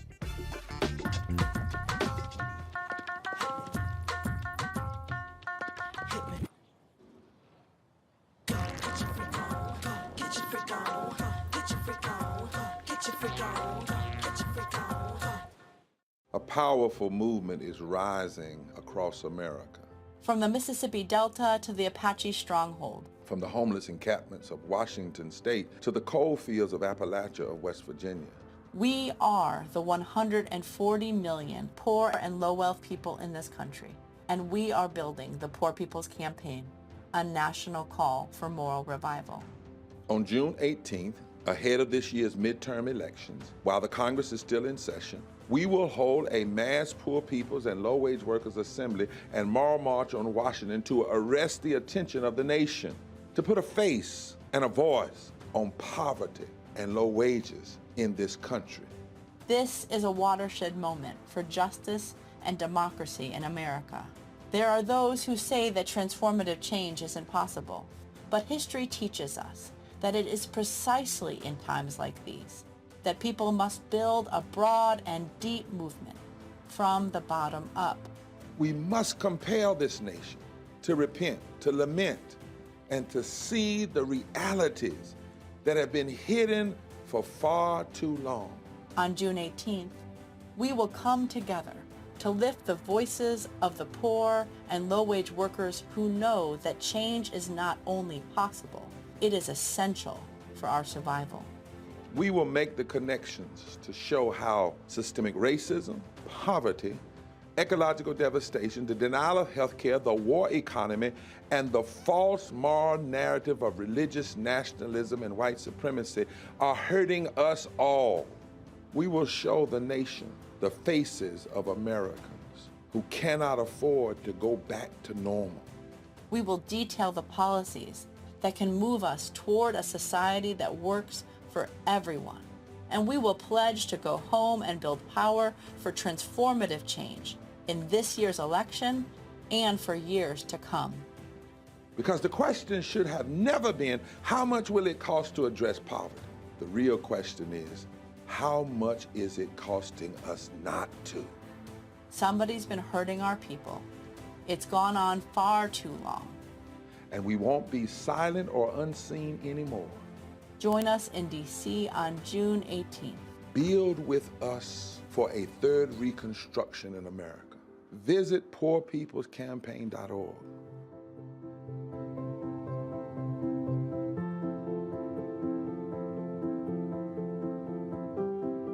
Love our new Alexa. It's a Buick. Yeah, Alexa. Buick. Alexa. It's a Buick. It's an Alexa. It's a Buick. It's an Alexa. Coach, that's a Buick. That's an Alexa. The Buick Enclave with available Alexa built-in. June is Black Music Appreciation Month. Today we are highlighting rhythm and blues. Commonly called R&B, it is the predecessor to soul music with roots in jazz, blues, and gospel. It has helped spread African American culture and popularize the idea of racial integration on the airwaves. With elements of pop, soul, funk, hip-hop, and electronic music, R&B has inspired a distinctive record style that many can recognize. Today's version of R&B has assimilated both soul and funk characteristics. Chaka Khan, Michael Jackson, Mary J. Blige, Beyonce, Marvin Gaye, Luther Vandross, and Stevie Wonder are just some of the artists that have dominated the genre for the last 3 decades. R&B has birthed many forms such as neo-soul, new funk, alternative R&B, and Afro swing.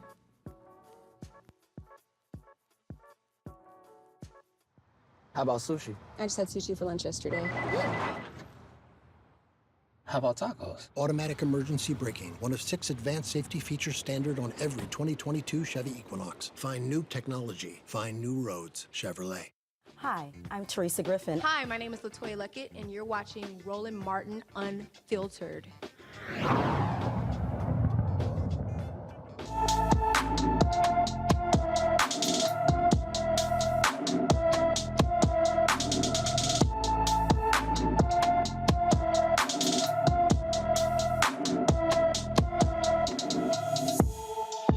Aaron Morrison was last seen riding his black bike in Hampton, Virginia on June 8th. The 14-year-old is 6 feet 1 inches tall, weighs 220 pounds with black hair and brown eyes.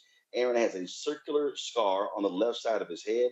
Anyone with information about Aaron Morrison should call the Hampton, Virginia Police Department at 757-727-6111, 757-727-6111. And now we are all feeling the effects of the economy in our wallets, not just gas prices, but food prices and any number of things. The Consumer Price Index reached a 40-year high, jumping to 8.6% in May from April's 8.3%. Economists expected an 8.3% annualized increase in May. Now, among the factors for the significant hike, filling up the tank. The national average for gasoline, of self-serve regular gasoline, is $4.99 according to AAA. It's almost $2 more than last year. Now, one of the things here, Kelly, Michael, and Terrain, that when we're talking about the economy, it's amazing. First of all, it's just amazing how the Democrats have done an awful job in even explaining all of this. So it's a perfect example. All these people are going, oh my God, gas prices are just too high, do something about it. Well, this is what everybody forgets. We weren't driving in 2020. We weren't driving in 2021.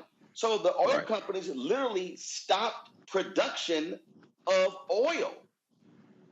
800,000 barrels a day. They stopped production because we had a surplus. Well, guess what? All of a sudden, COVID restrictions get lifted. Folks are driving more. What was a surplus now becomes a deficit. Now, guess what? Supply demand. Prices go up. I mean, we can say the same thing across the board. You cannot have a worldwide pandemic for 2 years and the supply chain gets completely decimated and not think you're not going to feel something on the other end. That's really what we're dealing with right now, Michael. And frankly, when Biden, he talks about, gas prices, he blames it on Putin. You can't just blame it on Putin because you have to also look at the lack of production because of the lack of demand in 2020 and 2021. Absolutely. You have to narrate the story. You have to go chronologically. The war in Ukraine, definitely part of it. But if you go back, if I remember correctly, at the height of the pandemic, when very few people were driving, the oil companies were losing money because the cost of a barrel of oil dropped so low. Okay, so that's not talked about. So you have to put all that in perspective.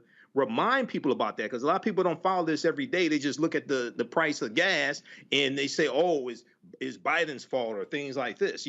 So yeah, you have to do that. And then also, we're going to see the price of food continue to increase because we see that Russia is keeping wheat exports they're taking control of wheat exports from Ukraine. That's going to cause a problem also in a shortage of wheat as well. So. And then you have African countries. Putin just met with some leaders of African countries, and they were talking about the African countries are talking about the hunger that the lack of wheat and other products, the impact that's having on Africa. So this is global. Okay, inflation is global. The supply chain issues are global. Biden and the White House. Okay, the people that work for the White House communication staff, they have to do a better job of narrating this story as well. Maybe they need to hire the documentarian for the January 6th committee to do a video about this as well. No. Narrating. This terrain is what again what Joe Mastodon would say. You got to put it where the ghost can get it. You have to understand. And you have to talk in a way that and walk folks through this. They sort of need a Bill Nye of economics who is doing this. And look, so yes, the unemployment rate is low, but when you have the dramatic increase in prices, well, your money, stuff is costing more. Look, we talked about the baby formula shortage. Right now, there's a tampon shortage in America. And yes, that's damn Kelly like, damn, he right. Yes, I read. And here's the crazy part. Yes, I read everything, baby. So here's the crazy part. Yes, I read everything. Here's the crazy part. Again, you go back to supply chain. And here's the other thing, Train. Companies lost a ton of money in 2020 and 2021. They trying to make that money back. Everyone understands how much, should understand how much companies lost. We shut down our gas stations. People were not really driving. So I remember paying $1 or something like that for gas one day in Georgia. And I was like, okay, this is awesome. However, the thing we consumed the most was food and internet services and electricity. But the reality is our everyday lives significantly changed. And so most business owners understand that once the supply chain broke down with COVID, because globally, people were shutting down their businesses, so things weren't being produced, things weren't being moved. And so now we're at the end of this thing and we're seeing what happened. The gas company, good example. They lost a lot of money. They need to make that up. But what most people do not understand is that the gas prices don't start at the White House. They start with the gas companies. And I think it's imperative for the Biden administration to do a better job of threading the needle, not pointing the finger at the gas companies regarding the oil companies regarding the fuel costs, but helping Americans understand how this all works together, how farmers work inside the economy and how they're impacted by multiple things with the supply chain issue. But we're hurting. And with the baby formula issue, that's totally different. That plant was shut down because of contamination, but we didn't have a backup plan. So it all looks like it's falling on the Biden administration. No. It wasn't just the plant being shut down. That's because true. Donald Trump got rid of NAFTA and then he did that new BS trade deal. It severely limited the ability of America to import baby formula from international sources. But I'm talking about our production here to be able to sustain ourselves. Right. No. Right. But what I'm saying is when something happens here, okay, when you have only 4 companies in America that completely control the baby formula market. Well, when one of them, what happened with Abbott, if you have the ability to export it internationally, then you can make up the difference. His trade deal made that almost impossible. So when Biden used the national defense order and then began to fly it in internationally, it alleviated the problem. But this is one of those examples for all these yahoos who like, that's right, get rid of NAFTA, put a new trade bill, we should buy American. Well, guess what? When you're living in a country where only a handful of companies are controlling entire sectors, something happens to one of them, everybody gets screwed. Well, most Americans don't understand the domino effect of our economy, that we remove one piece and everything else falls down. But the Biden administration, they definitely have to figure out a way to have this conversation with America. And I mean, it always seems like it's up to the Democrats to explain inflation, explain the economy. And during the Republican administrations, like during the Reagan era, our inflation is the highest ever since the Reagan era. But what his administration did, instead of leaving the interest rates low, they instead of increasing the interest rate, they left the interest rates low. I'm sorry, they increased the interest rates instead of letting them drop. What we're doing is actually hurting a little bit more. We're not finding a way to balance this out. Well, Kelly, even with that, so let's talk about interest rates. One of the biggest problems that we also have had, because we had the economic downturn in 2008, 2009, 2010, the Fed dramatically lowered interest rates. Mm-hmm. Okay, you can't have interest rates that low for a decade. Right. You can't. You simply can't. But see, everybody was fixated on, oh, no, don't do anything. You're going to hurt the economy. What we are now seeing is when all of these forces converge at one time. Look, why is it that I don't have furniture for our new set piece? Because when I went to the furniture places, they said, oh, it's going to take 9 to 12 months to get that. Mm-hmm. Wow. I was like, are you serious? Yep. They said it was going to take 9 to 12 months because everything across the globe shut down with COVID.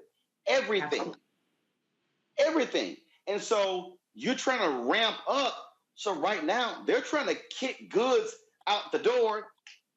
Now, guess what? Well, the problem is I'm trying to make goods, but if they have a shortage of goods, because the same problem with COVID, I can't make something because they don't have it. So now the furniture maker is sitting there saying, I'm ready to make some furniture. Oh, but we don't have enough raw materials because we need to have more people to gather raw materials because we all got impacted by COVID. And so all of these things are what's contributing to where we are with inflation. And Kelly, I had somebody say this here.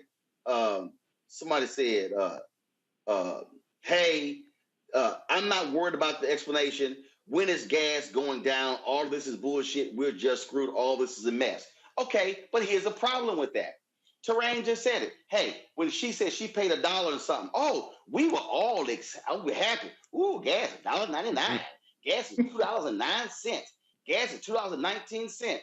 But you know who was getting hurt while that happened? Texas, Oklahoma, Louisiana. Why? Because those 3 states depend significantly on Wyoming, depend on oil and gas money. Well, then guess what? Michael said it. The cost of a barrel was like $14, $15. Now all of a sudden, you look at the cost of a barrel, and guess what? Gas companies flushing cash. So one sector of the country is going to be pissed. Another sector is going to be happy. If you work for the oil companies, you're real happy right now because you're rolling in money. When it was $14 a barrel, they were doing layoffs. And so it does require someone talking in regular, everyday language for somebody can like, oh, that's what's going on? Because I'm sorry, what the White House is saying and what Dems are saying ain't doing it. And I understand all that. Like, I am one who loves explanation of things because for me, it makes me feel better. It gives me, even though I don't necessarily have it, it gives me a semblance of control. If I know what's going on, I can function accordingly. But even with that, not to say that the explanation is irrelevant, because you're right, it is absolutely relevant. Everything is happening for a reason because of a longer chain of events that goes beyond just these past couple of months or year or so with the Biden administration. But the fact of the matter is we have people in this country, specifically Black people in this country, who are still already under living wage, who are still living in poverty, who were living in poverty before all of this stuff happened, who literally cannot afford to understand the explanation. They just need solutions. I just need solutions, and I'm not necessarily in that boat. So yes, the explanation is great. I feel better, intellectually speaking, why things are happening. But at the end of the day, I'm a woman who has a monthly period, and I just learned today that we have a tampon shortage. Why is it that during a pandemic, people thought we weren't going to need tampons? How is the supply chain so broken that in the 2 years that we were in the house, we were bleeding in the house? Not to be vulgar and crass about it, but my period didn't stop just because I wasn't commuting to work. If anything, it felt worse. So, like, why are the necessities broken in the supply chain? Babies didn't stop being born. Hold up. This is the answer. Quote, the shortages appear to stem from supply constraints around key materials like cotton and plastic, which are also used in personal protective equipment. So the problem that we have is that we went through a pandemic, and there was an explosion in the need for PPE. And so I totally understand that. No. But here's But again though, it's one of those things that I know it's hard for people to grasp, but it's like, look, the amount of PPE that was needed across the globe just exploded. Like in terms of the number of masks and gowns and gloves and everything. Mm-hmm. Well, again, that happens. The stuff got to come from somewhere. And I totally understand that. Do not get me wrong. So the problem is we are literally dealing with the painful after effects of COVID, of literally 2 years of COVID. And I totally understand that. But at the same time, that pain comes at the expense of women who need tampons and pads and other feminine PPE. Yes, but remember, on the front end, Kelly, on the front end, let's go back to March 2020 and April 2020. You had hospital workers who were reusing gowns and gloves and masks. And so we had that problem. And so what was happening then? Folks were scurrying around the world trying to find anybody to get PPE. Well, because factories had shut down, you didn't have folks who were working. And so, again, what we're dealing with right now, and all these people who are like, I blame Biden, I blame Republicans, I blame them. The reality is, we are living through the third quarter, if you will, of what we experienced in the first and the second quarter that is dealing with COVID. And there is nobody, there's no political party, there's no political person who can say, oh, here's the answer to how we fix this. You literally are going to have to build your way out of it. And this might be, I mean, it's June. I'll be honest with you, I wouldn't be surprised if we're not in this same situation for the next 12 months because you have to build back capacity. And again, I get all that, but it still comes at the expense of women. And my issue with this is, and I understand, and it makes complete sense, but at the same time, you took the everyday needs of women and leveraged it against a pandemic. Just from a supply chain issue, that's a problem. So this is not taking from women. This is everybody. I know it is everybody. You took it, yeah, but you took from everybody. You took, and so here's the deal. This is very simple. If I've got 5 cupcakes, I got 5 cupcakes in my hand, and I got the 3 of y'all and 10 other people. Guess what? We can't get an individual cupcake. That sucker got to be sliced and diced. Everybody got to get a little piece, and then somebody be like, "Well, I want my own cupcake." You can't. And I mean, I know it's basic, but this is really where we are when we start breaking down look. Michael just talked about mentioned with wheat. Again, matter of fact, I'm gonna go back to the same story. This story here said, okay, I said that the supplies for tampons, cotton, and plastic. This is the same story. The war in Ukraine has further crimped supply because Russia and Ukraine are both major exporters of fertilizer, which is used to grow cotton. Yep. So damn, we've been having a hard time growing the cotton to use for the Goes back to Putin invading Ukraine. Yep, we're dealing with a global economy. There's a wheat shortage. And I understand. And Roland, let me jump in here for a moment. We both get, as women, that there was a redirection of resources because we needed to have the supplies directed to take care of the PPE. However, as women who have this issue that we can't do anything about, someone should have said, wait a minute, we need to make sure these women are taken care of because there's nothing they can do. But here's the deal. You literally couldn't. This is what I totally understand what you're saying, and I totally sympathize with it. What I'm saying is that literally could not happen. The struggle that we were in, we had a massive demand for products that we ordinarily didn't need. We wasn't using no damn masks.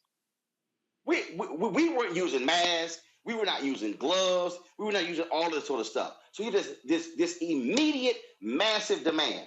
So all of a sudden, you had companies that literally stopped whatever they were making and shifted to making those particular products.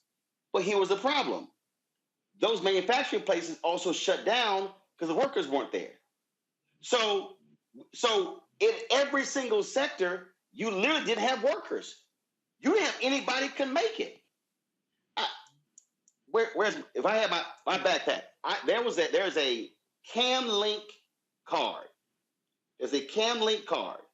It's a broadcast card. See, this ain't just about tampons. This card allows me to plug up my camera to my laptop and use an external camera to broadcast my show. That little card is $129. When COVID hit, for all of 2020 and half of 2021, that sucker was $1,000. Why? Because people were buying them like crazy because they were now at home. So demand shot through the roof. When demand shot through the roof, there was nobody making them to replace them. So that was the problem with PPE, with tampons, baby formula, everything. Demand shot through the roof, but we did not have anybody making stuff. So then when we now come out of the houses, now it's like, oh shit, oh damn, ain't no products. Because there was no, when we were at home, they were at home. And this is, I mean, where we are, so that's the oil, that's the food, that's everything. And I just think that a lot of people, and I've been reading these stories, a lot of people just really don't understand how our worldwide economy is so now interconnected that one little thing that happens in a corner of a country could cause massive shortages and higher prices in America. And then folks are like, man, y'all got to fix this. There literally is no fix except to now ramp up production as fast as possible. That's the only fix that we have. But now you need people. And now you have the Great Resignation.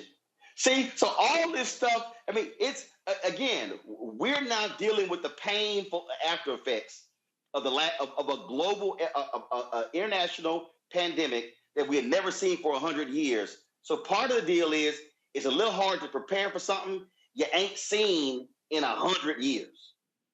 And that makes sense. Michael, go ahead. Michael, go ahead. Michael, go. Roland, just very Michael, quick, you want to make... Yeah, I think you're looking at the article from CNN, a tampon shortage is the latest nightmare for women. If you could, I think maybe if you could, man, bring that up on the big screen so people can see it. I think it's important for people. No, I'm not in the studio, so I don't have my normal. Oh, okay. But anyway, yeah, this is, it breaks down how this is connected also to the Ukraine, and then there's a drought in Texas as well. But I want to see how the White House handles this also, because this is why it's important to have the right people in office to deal with things like this. Because I think the Biden administration is going to handle this better than the Trump administration would. Okay, so well, and to that point, that's also why we're in this problem. Mm-hmm. I mean, I know somebody watching is about to say, "Okay, you sound real crazy," but let's be real. One of the reasons Donald Trump ain't in the White House is because of how horribly he managed this crisis. Yeah. Oh, yes. Let's just be. If Donald Trump and if him and his people had managed the COVID crisis halfway decent, he would have got reelected easy.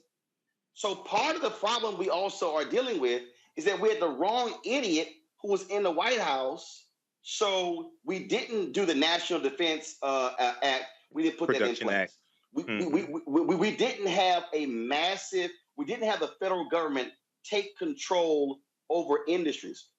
But Robert Reich, and I'm going to get your thoughts on this, Robert Reich, former Labor Secretary, he also argues this is also the problem when we have too few companies completely controlling different things. So essentially, they have monopolies on all of these markets, and we're left at the mercy of 2 and 3 and 4 companies controlling entire sectors.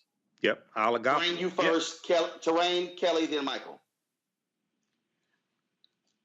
I mean, I'm still stuck on the tampon issue, so you kind of got me off. No, but I hear you. But when we do have these few companies that are in charge of, and Michael, I see you smiling over there, but it's a real issue. No, I'm agreeing with you. I'm agreeing with you. And when you have just a few companies that have these monopolies, we do. One comes out of the chain, and then we all tumble down. But most, when I look at people on the right, and I talk to people on the right, and they're like, we're America, and we can be, as a country, we don't need other countries. They really do not understand the global economy. They dumb as hell. They so damn dumb. They are they are dumb as hell when they say stupid shit like that. We don't need the rest of the world. Fool! These fools don't even know the damn components of the phone. Mm-hmm. They don't even understand. They don't even understand the raw materials needed to make phones, and it damn sure ain't made in Mississippi and Alabama. Well, I think it's funny. Go ahead, I'm to sorry. say America Great Again. The ties that he was selling at one point were made in Asia, and so China.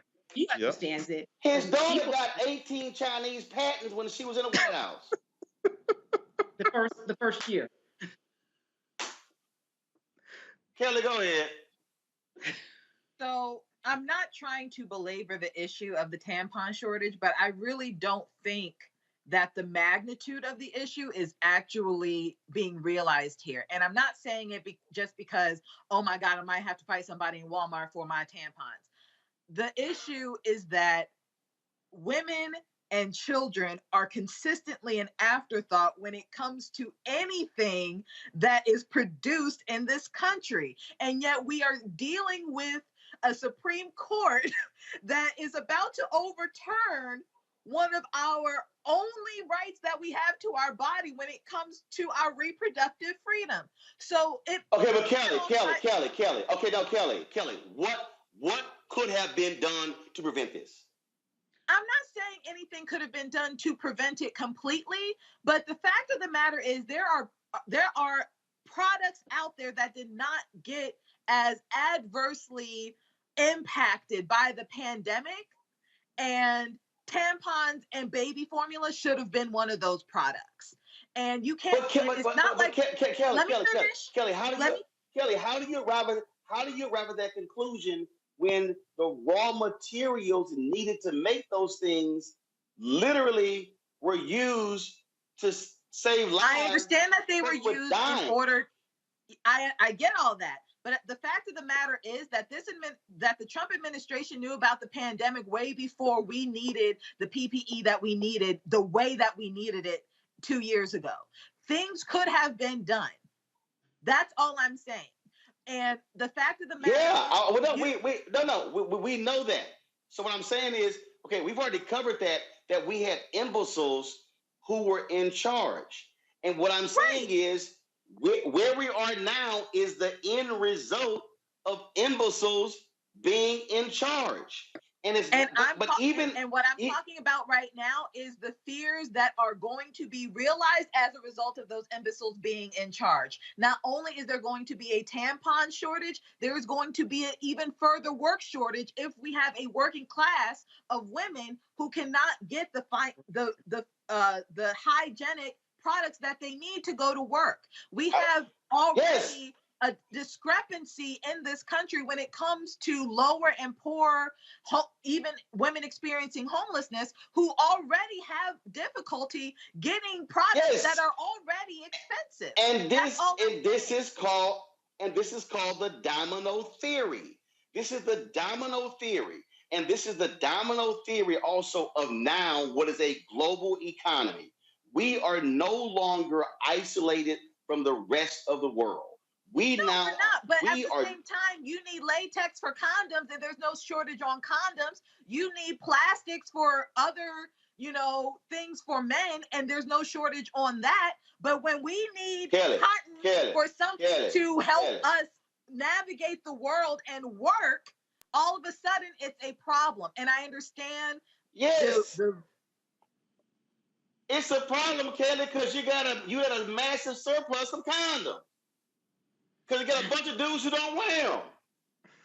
I mean, now, come on now. Let's not act like, look, we understand necessity.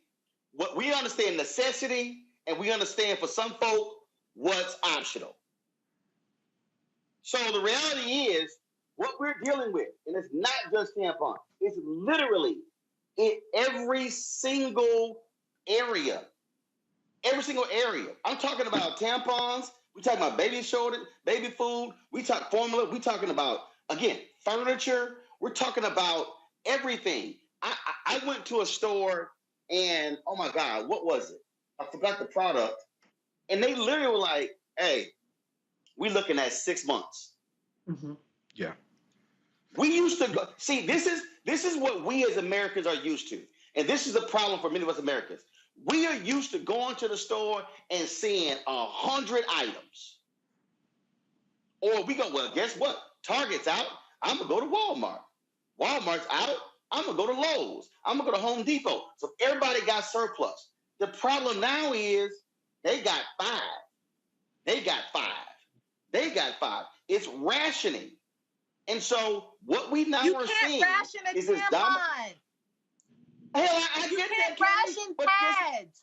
You can't ration. You can't ration, Kelly. You can't ration tampons. You can't ration pads. But we were in the middle of a pandemic. People were dying, and doctors and nurses were saying they were sleeping in the same PPE for 30 and 60 days.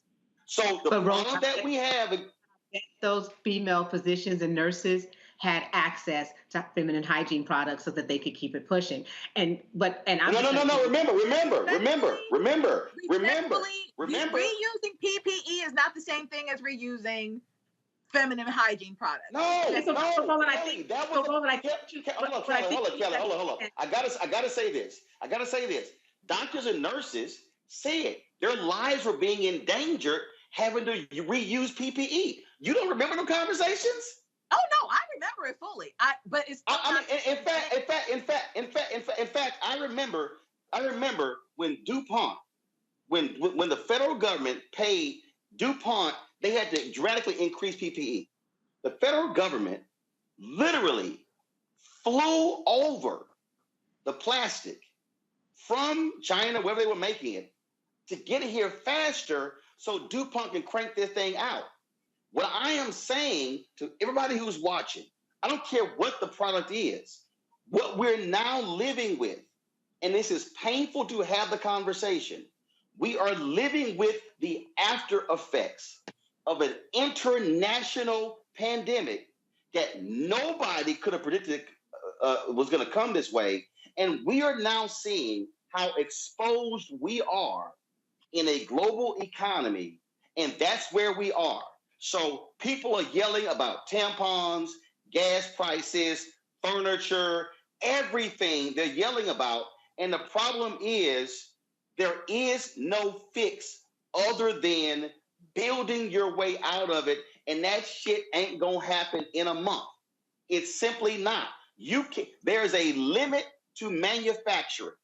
Unless you are now doing what happened with the ports in California.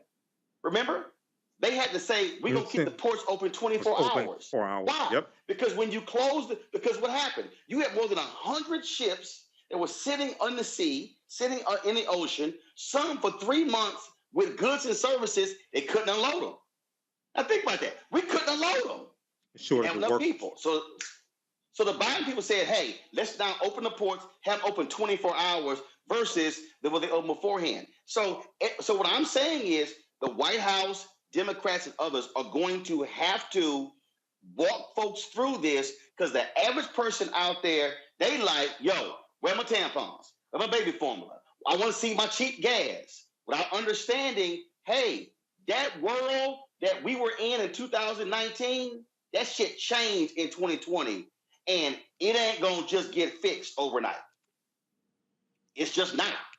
And we're gonna need to prepare ourselves. I know it's hard, people. Prepare ourselves. We're going to be in this situation 12, 15 months. I just think so. It ain't just going, boom, we're out of it. No, and I understand that, but the conversation of equating lack of tampons and lack of baby formula with delays in furniture and gas, that to me is the problem, because you cannot. It's the same, Kelly. It is it's not the same. The root, Kelly. You're saying no, Kelly. See, you're like the after effect is different. I'm saying the root of the problem is the same. It's the exact same. Whether you're talking furniture or tampons, it comes down to raw materials. If you have a shortage of raw materials, you can't make the product. If you have a shortage of cotton and plastic, you can't make tampons. If you got a shortage of wood, you can't make furniture. If you got a shortage of baby formula because Abbott Laboratory went offline and then we couldn't import, guess what? It's the same thing. So what you're talking about is the impact on the user of the product. I'm talking about the shortages of the raw materials and the lack of manufacturing facilities to make the products and lack of employees to work the manufacturing facilities as a result of COVID laying people off has led us to this problem. That's what I'm saying is the same, not how the product is used and who uses it. Okay. Final comment, Terrain, Michael, Kelly, go.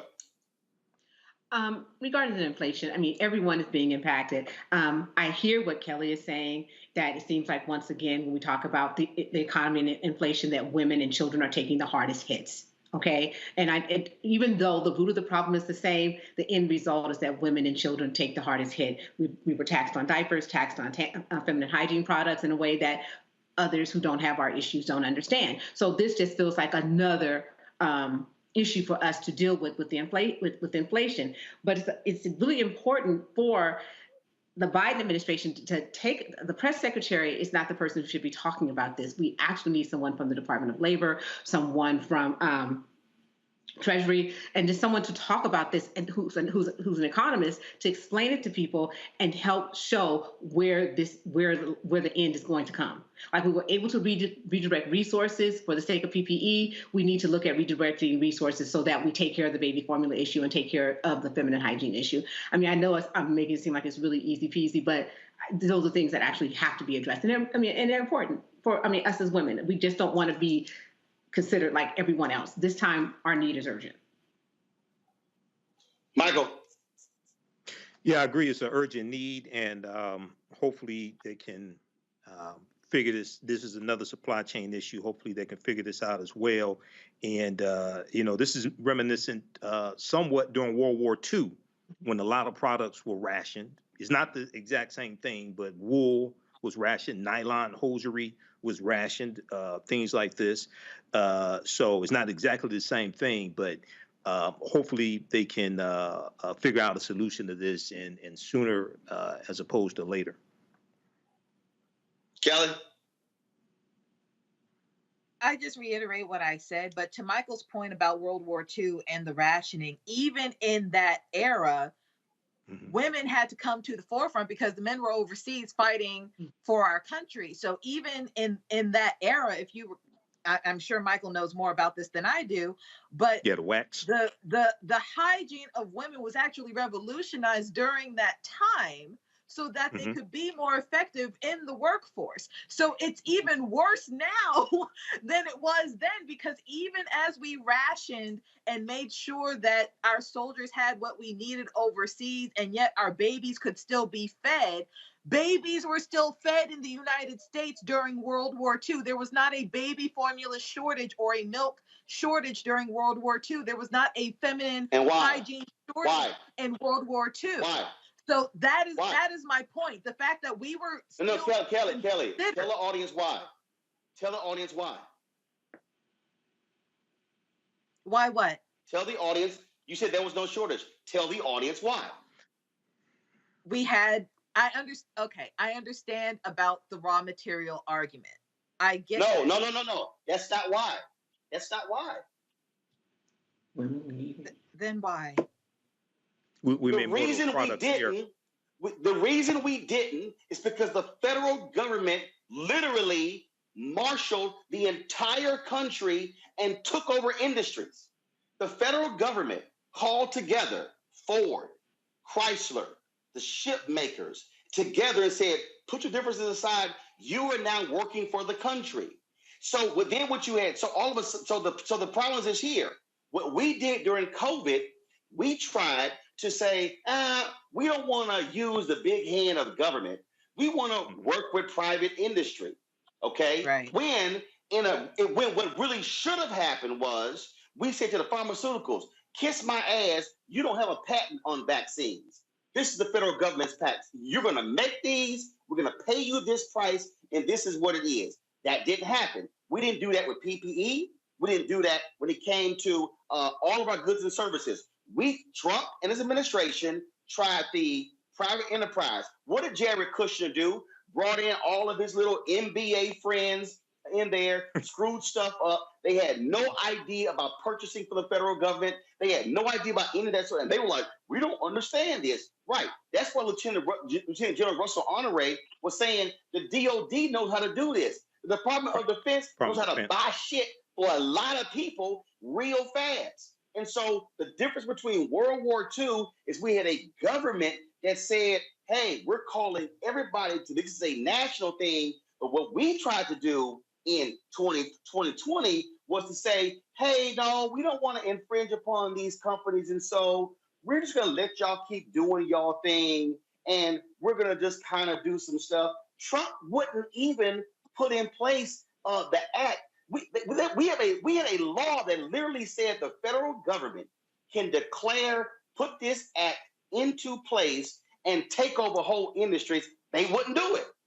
So we're sitting in the situation right now because we had ineffective leadership in 2020, which is why he got voted out. And so now Biden is now having to deal with those imbeciles. And I think, frankly, President Biden should be more aggressive on using that particular law like he did with the baby formula to deal with this problem. I think the White House waited too damn long to invoke the powers to open the ports 24 hours on the West Coast. They waited too damn long. And so I think what they're doing is they're still stuck in this, well, we are capitalism and we don't want to we don't want to tell private industry what to do. No, this is one of those things where you tell private industry, shut the hell up, get this shit done for the American people. Y'all still gonna make some money. You're not gonna make as much money as if we keep it all in your hands, but that's the difference. And so comparing the two, we have to compare the actions taken by the government then to what the government didn't do during COVID. And that's why yes, women and children and families are now feeling the after effects of ignoramuses who were in charge during 2020 who made numerous wrong decisions.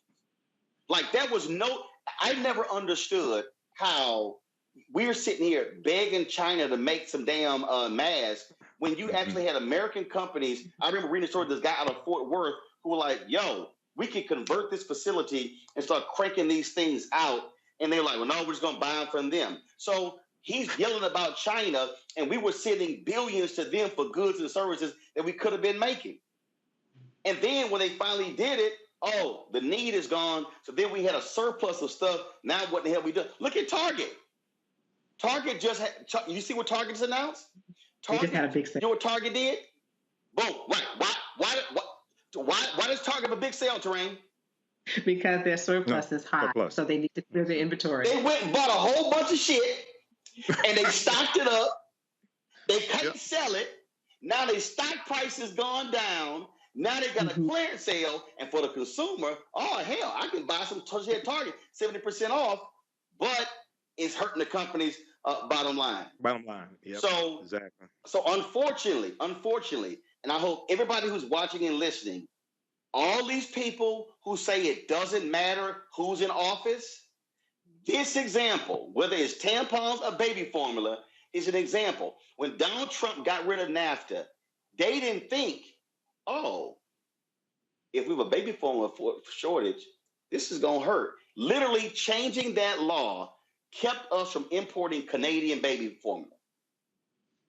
And now people kind of like, oh, damn, that wasn't a good idea. You think? Yep. I know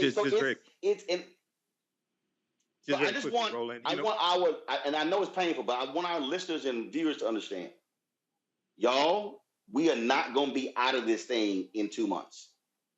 No, we're not. But I'm just warning everybody, hey, buckle down, because some economists are also saying that because of the supply chain issue and the lack of production and impacts of COVID, we're likely are going to be going into a recession. So what we're discussing right now is about to be even worse. I hate to go there, but I want our people to prepare ourselves for that possibility. Yep. It just very quickly, Roland. Yeah. During World War II, the big three, and I'm here in Detroit, which was the Motor City. The big three stopped making cars during World War II because they were making military equipment. Even before the U.S. got involved, even before U.S. got involved in World War II, the Arson. And why did they stop? Why did they stop making cars? They stopped making cars because the steel, the rubber, things like this, that had to go to make military equipment. That had to go to make. And who made them? General Motors, Ford, and Chrysler. They were making military. No, who made them?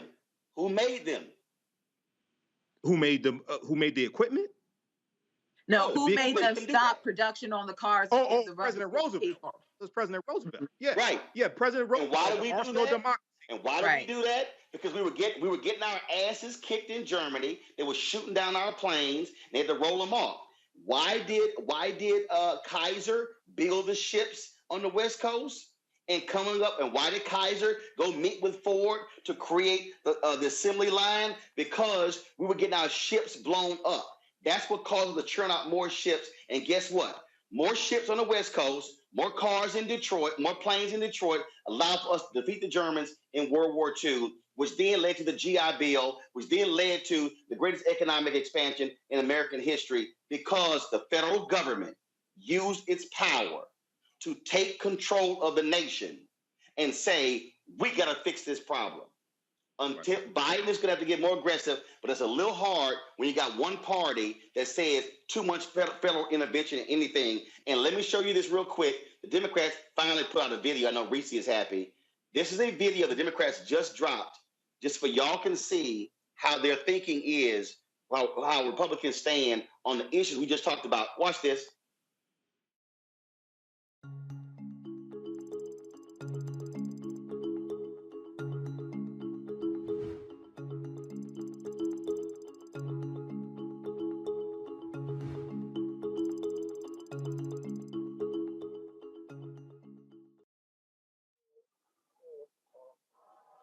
So right there, what you talk about, Kelly, Republicans voted against all three of those bills. So they want us to go in the tank because it's going to help them in November. Right. Yep. The white nationalist domestic terrorist party voted against the Domestic Terrorism Prevention Act. 192 up to, it was 222 to 203. 203 of those domestic terrorists. No. I ain't talking about domestic terrorism. They voted against insulin. They voted I against agree. baby formula. No. Take the terror off. I'm talking about they voted against stopping price gouging. So the problem here, Terrain, you ain't even dealing with half the country who want to fix the problem. Well, what I find amazing is that so many people who vote for the GOP and love them do not understand they're voting against their own interest. Right. They don't have the stock that these people have. They don't have the bank accounts these people have, the resources that they have. They are poor and they need these resources, and yet they vote for people who consistently say no. It's just beyond me. All I'm saying to our people, we see the shortages. I need our people to understand what we're faced with. And I'm telling you, we're going to keep seeing the shortages because it's happening across the world. And as long as the war in Ukraine keeps going, we're going to be impacted by wheat, grain, and fertilizer. Just so you know, you ain't got fertilizer, you can't grow shit. I ain't no agriculture expert, but I'm with Texas A&M. I do know if your ass ain't got fertilizer, it's a little hard to grow something. I'm just saying. All right, y'all. I'm gonna do this here. I'm gonna thank all three of y'all. I gotta to go before I go to a break. When I come back though, I gotta do a shout out to my parents for the 55th wedding anniversary. Kelly, Terrain, Michael, I certainly appreciate it. All right, Rob. They in Puerto Rico hanging out. So enjoying themselves, having a good time. I'm like, yeah, y'all. They're like, you come with us now. No, y'all gone. Y'all grown. Go by yourself. Go on. Enjoy yourself. So I appreciate it. Kelly, Terrain, Michael, thank you so very much. I appreciate it. Go to this quick break. I'll come back and roll my throat to close the show out.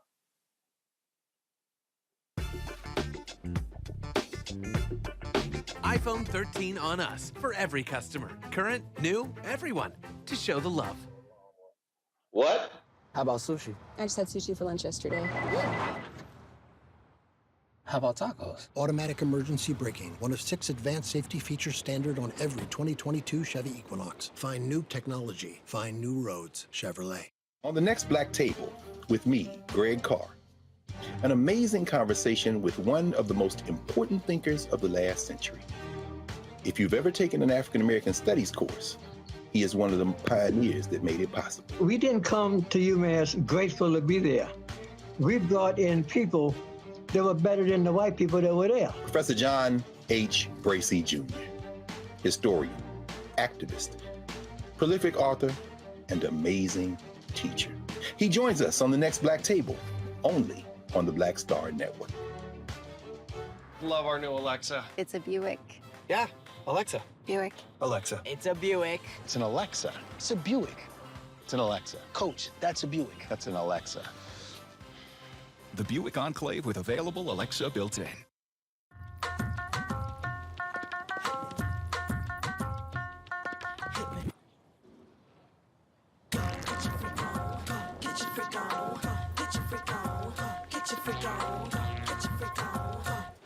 This is Judge Mathis. What's going on, everybody? It's your boy Mac Wiles, and you are watching Roland Martin Unfiltered.